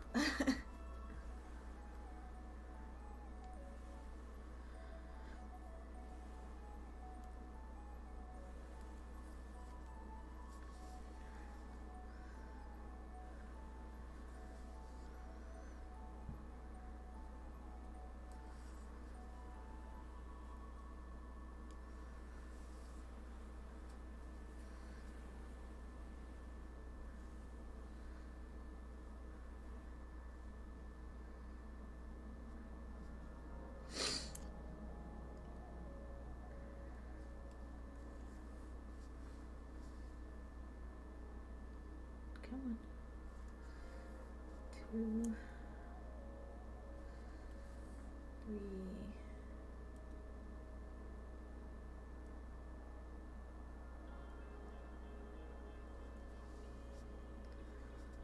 for Jess. I did that the other night. Was practicing wire wrapping. Couldn't get a second one to match properly and decide on mix and match earrings instead. That'll work. So admittedly, I really liked the mix match better than they had been a matching pair. That's even better. Like accidentally falling for the end result, even though it was the unplanned part of the piece, right? Like that's serendipity usually.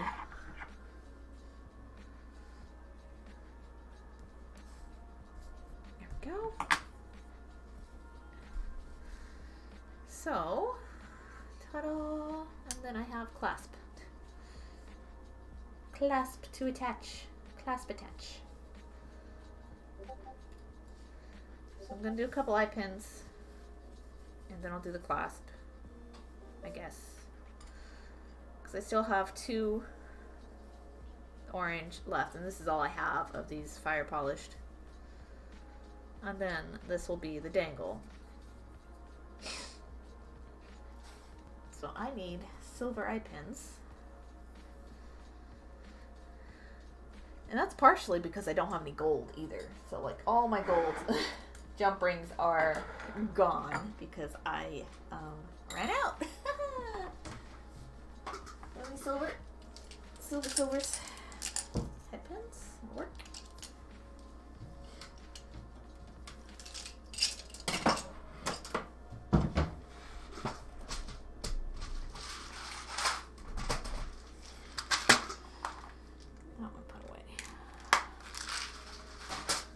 Almost there.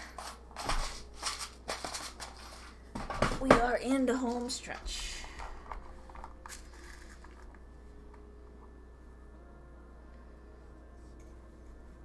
Yep, that looks nice.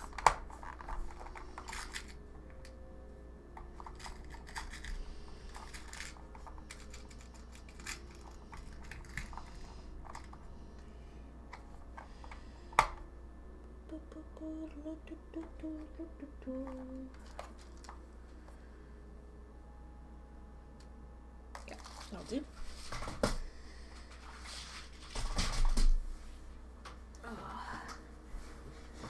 Jess, I also made a gemstone chip bracelet. Tried a tutorial and hated the way it was working, so figured out something I like better. Put pics in Discord. I thought I heard a beep. Beep. Beep-a-deep. Finishes. Oh, I like the mismatchy earrings. Look at this, guys. Look at this. Dude. I love the mismatchies. Those colors are super pretty. Are these gemstone? What gemstone are these? Oh.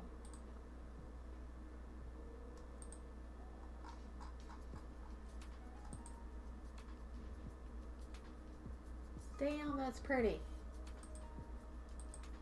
Really love that. Oh, and this looks like a matching gemstone. Okay, cool. Mookite. I haven't heard that name in a long time, but I could never have told you what it looked like. This is pretty stone. Yeah, and gemstone bracelets like this are tough to get to work the way you want them to. Like anything that's like a cha-cha bracelet is super picky. I always catch my thread on all the stones, on all the loose ends and stuff.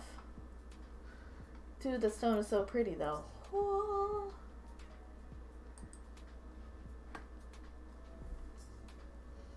Thanks, I really love them too. I may keep them if they don't sell quickly. The earrings? Oh, yeah, dude, yeah. The earrings are great. I'm not so much a fan of, like, the really big, bulky bracelets like that, but if it's coming out the way you like it, that's what matters, right? Looks like you have a square stitch base going on there. Mostly I just don't think I've, like, mastered a way that I like them to lay, so I just don't make them. Okay.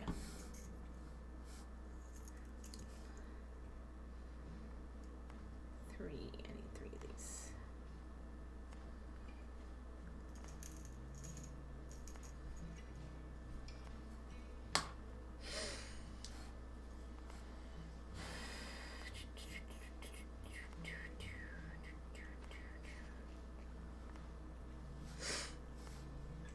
purples.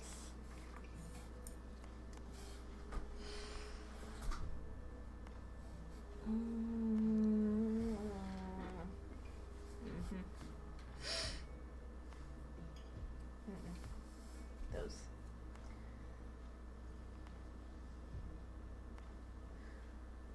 Ladder stitch base. Oh, okay. Okay. Interesting.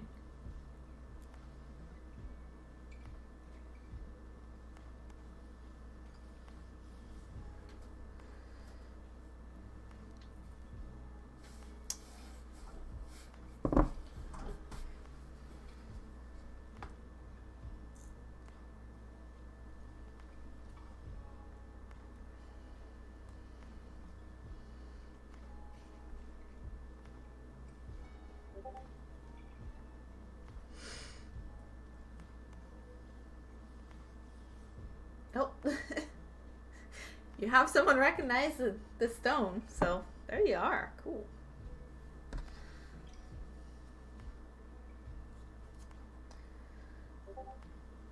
I couldn't have identified it to save my life.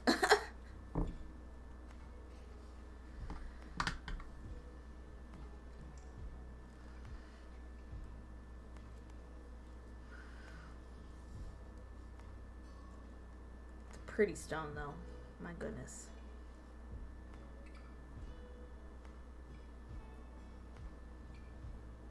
Here we go. One for this side, and I'll make another one for the other side. And I might could make it off of this. Let's see.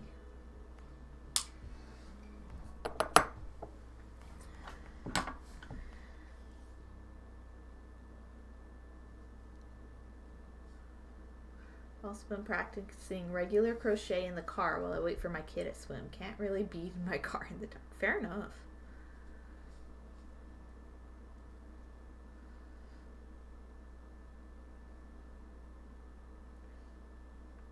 You enjoying the crochet practice? You gearing up for that bead crochet, yeah? Yeah. My bead crochet bracelet is not finished yet.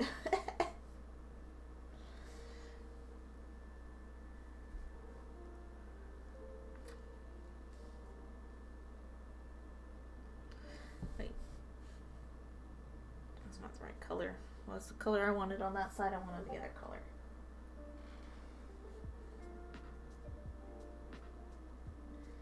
I think I'm going to actually go down to 15s because I don't have much wire left on this guy, so.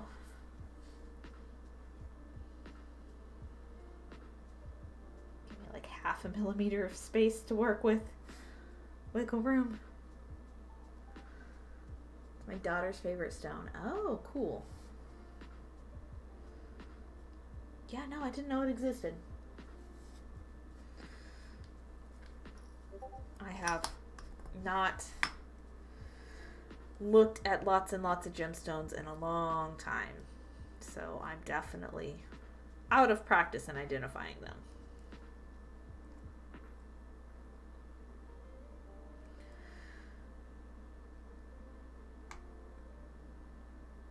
And this loop is going to be tinier than the other side. Oh well, oh no, it's so sad. Oh well. Okay. And now it's just assembly time. Oh, wait, no. Got this one.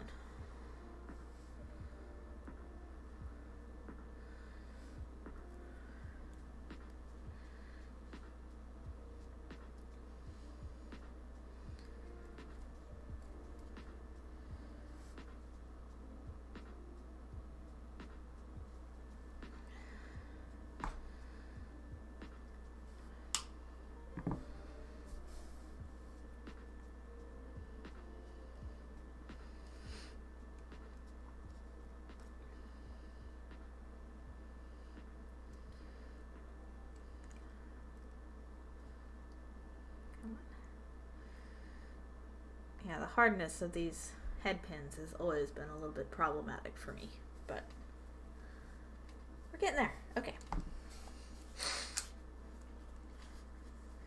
I'm hoping that'll help me get ready for the bead crochet. I have also been watching this woman who is crocheting with wire. Really cool looking. Oh, jeez.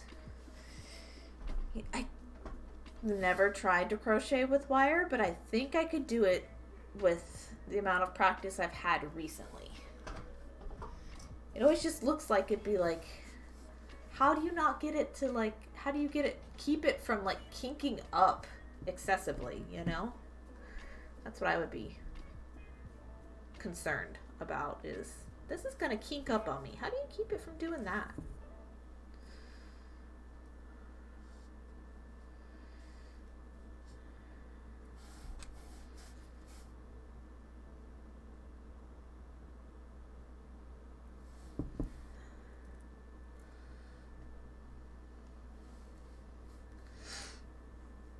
Gotta go eat dinner, have a great rest of stream. Yeah, I'm almost done. I am literally just putting the clasp on this guy, and I am calling it quits.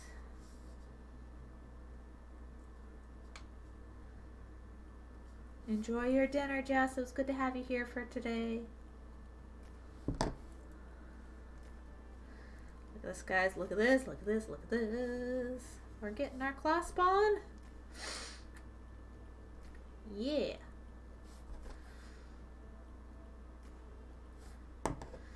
I may have to take the faceted orange links out, but that'll be quite all right. If I have to, I have to.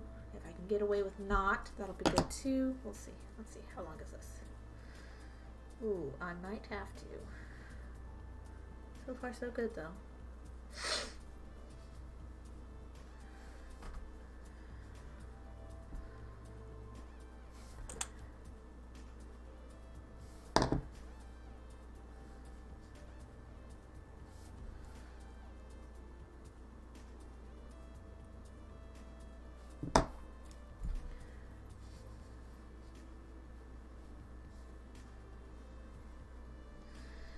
Yeah, I don't do any specialty clasps on bracelets anymore. If I ever want a bracelet to sell, it has to be adjustable or specifically designed for one person's wrist.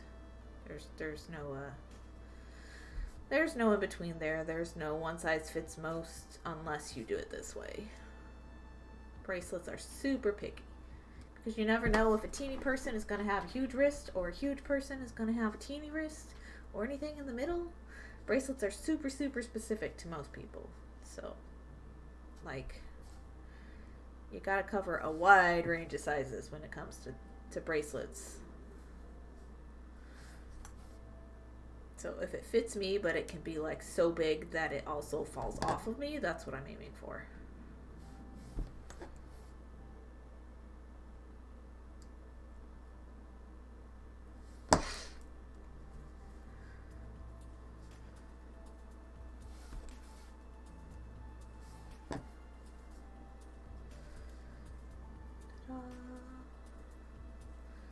Then you can't have it super too big either, because then it won't fit most people my size or smaller. So there's just kind of a strange balance to meet. Get this on.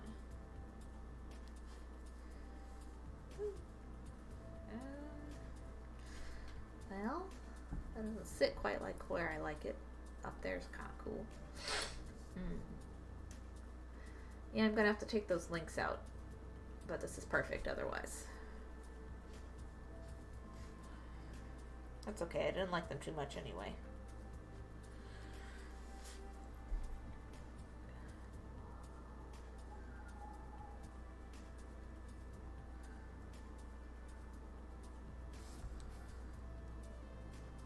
What was that death yowl from the kids? The neighbor kids. What the heck was that sound? It's horrifying.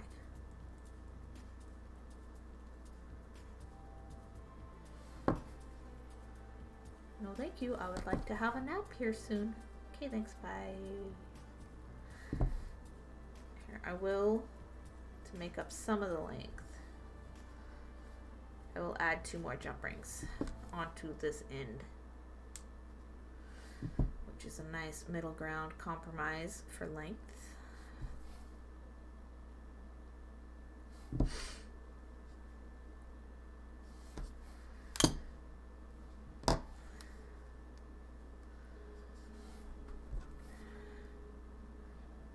Ooh, I'm hungry.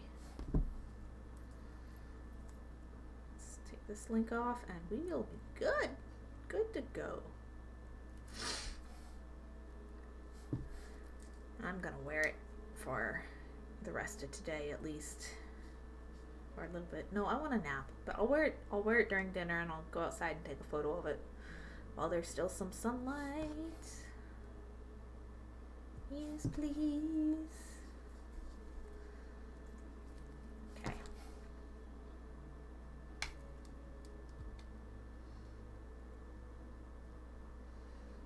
Get on there. Thank you. Woohoo. So pretty. Oh, come on.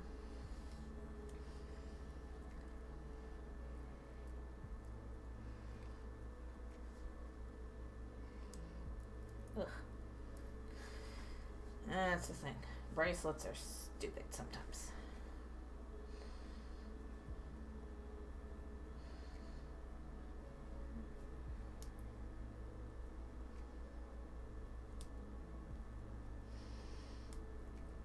Some days you're good at them, and other days you're not good at them.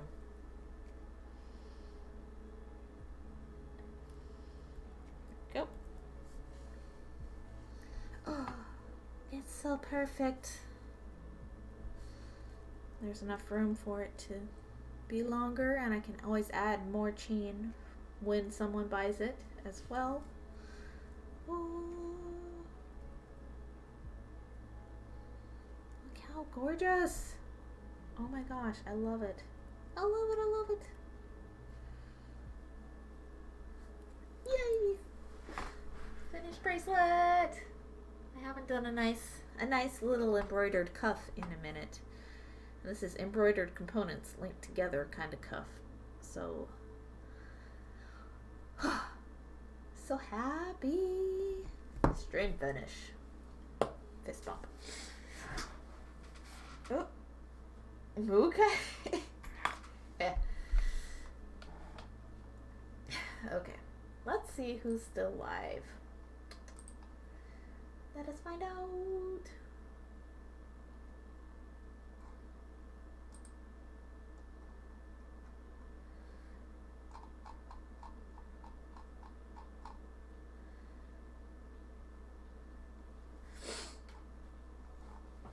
Let's see if there's any beaters. If there's any beaters or jewelers, we'll go say hi to them. But otherwise, I think I'm just gonna call it quits. No raid.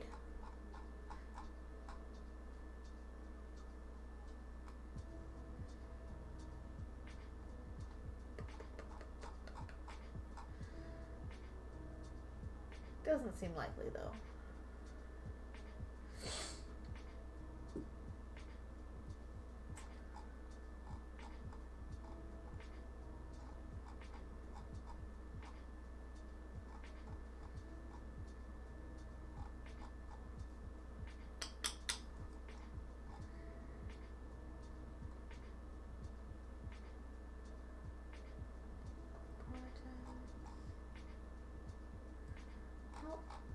Looks like we're good. Looks like most of my usual viewers are off for the night too. But thank you everybody for being here with me today. I am gonna have food and pass out so I don't have to do a raid and run. And we finished a bracelet. Look at this Wes Anderson Budapest hotel inspired bracelet. Isn't she a beauty? Look at her. Oh my gosh. I love it, and it sits nice and comfy too. Like, this is the perfect big width for my wrist. Like this is like normal size bracelet for some people, but like this is a big bracelet for me.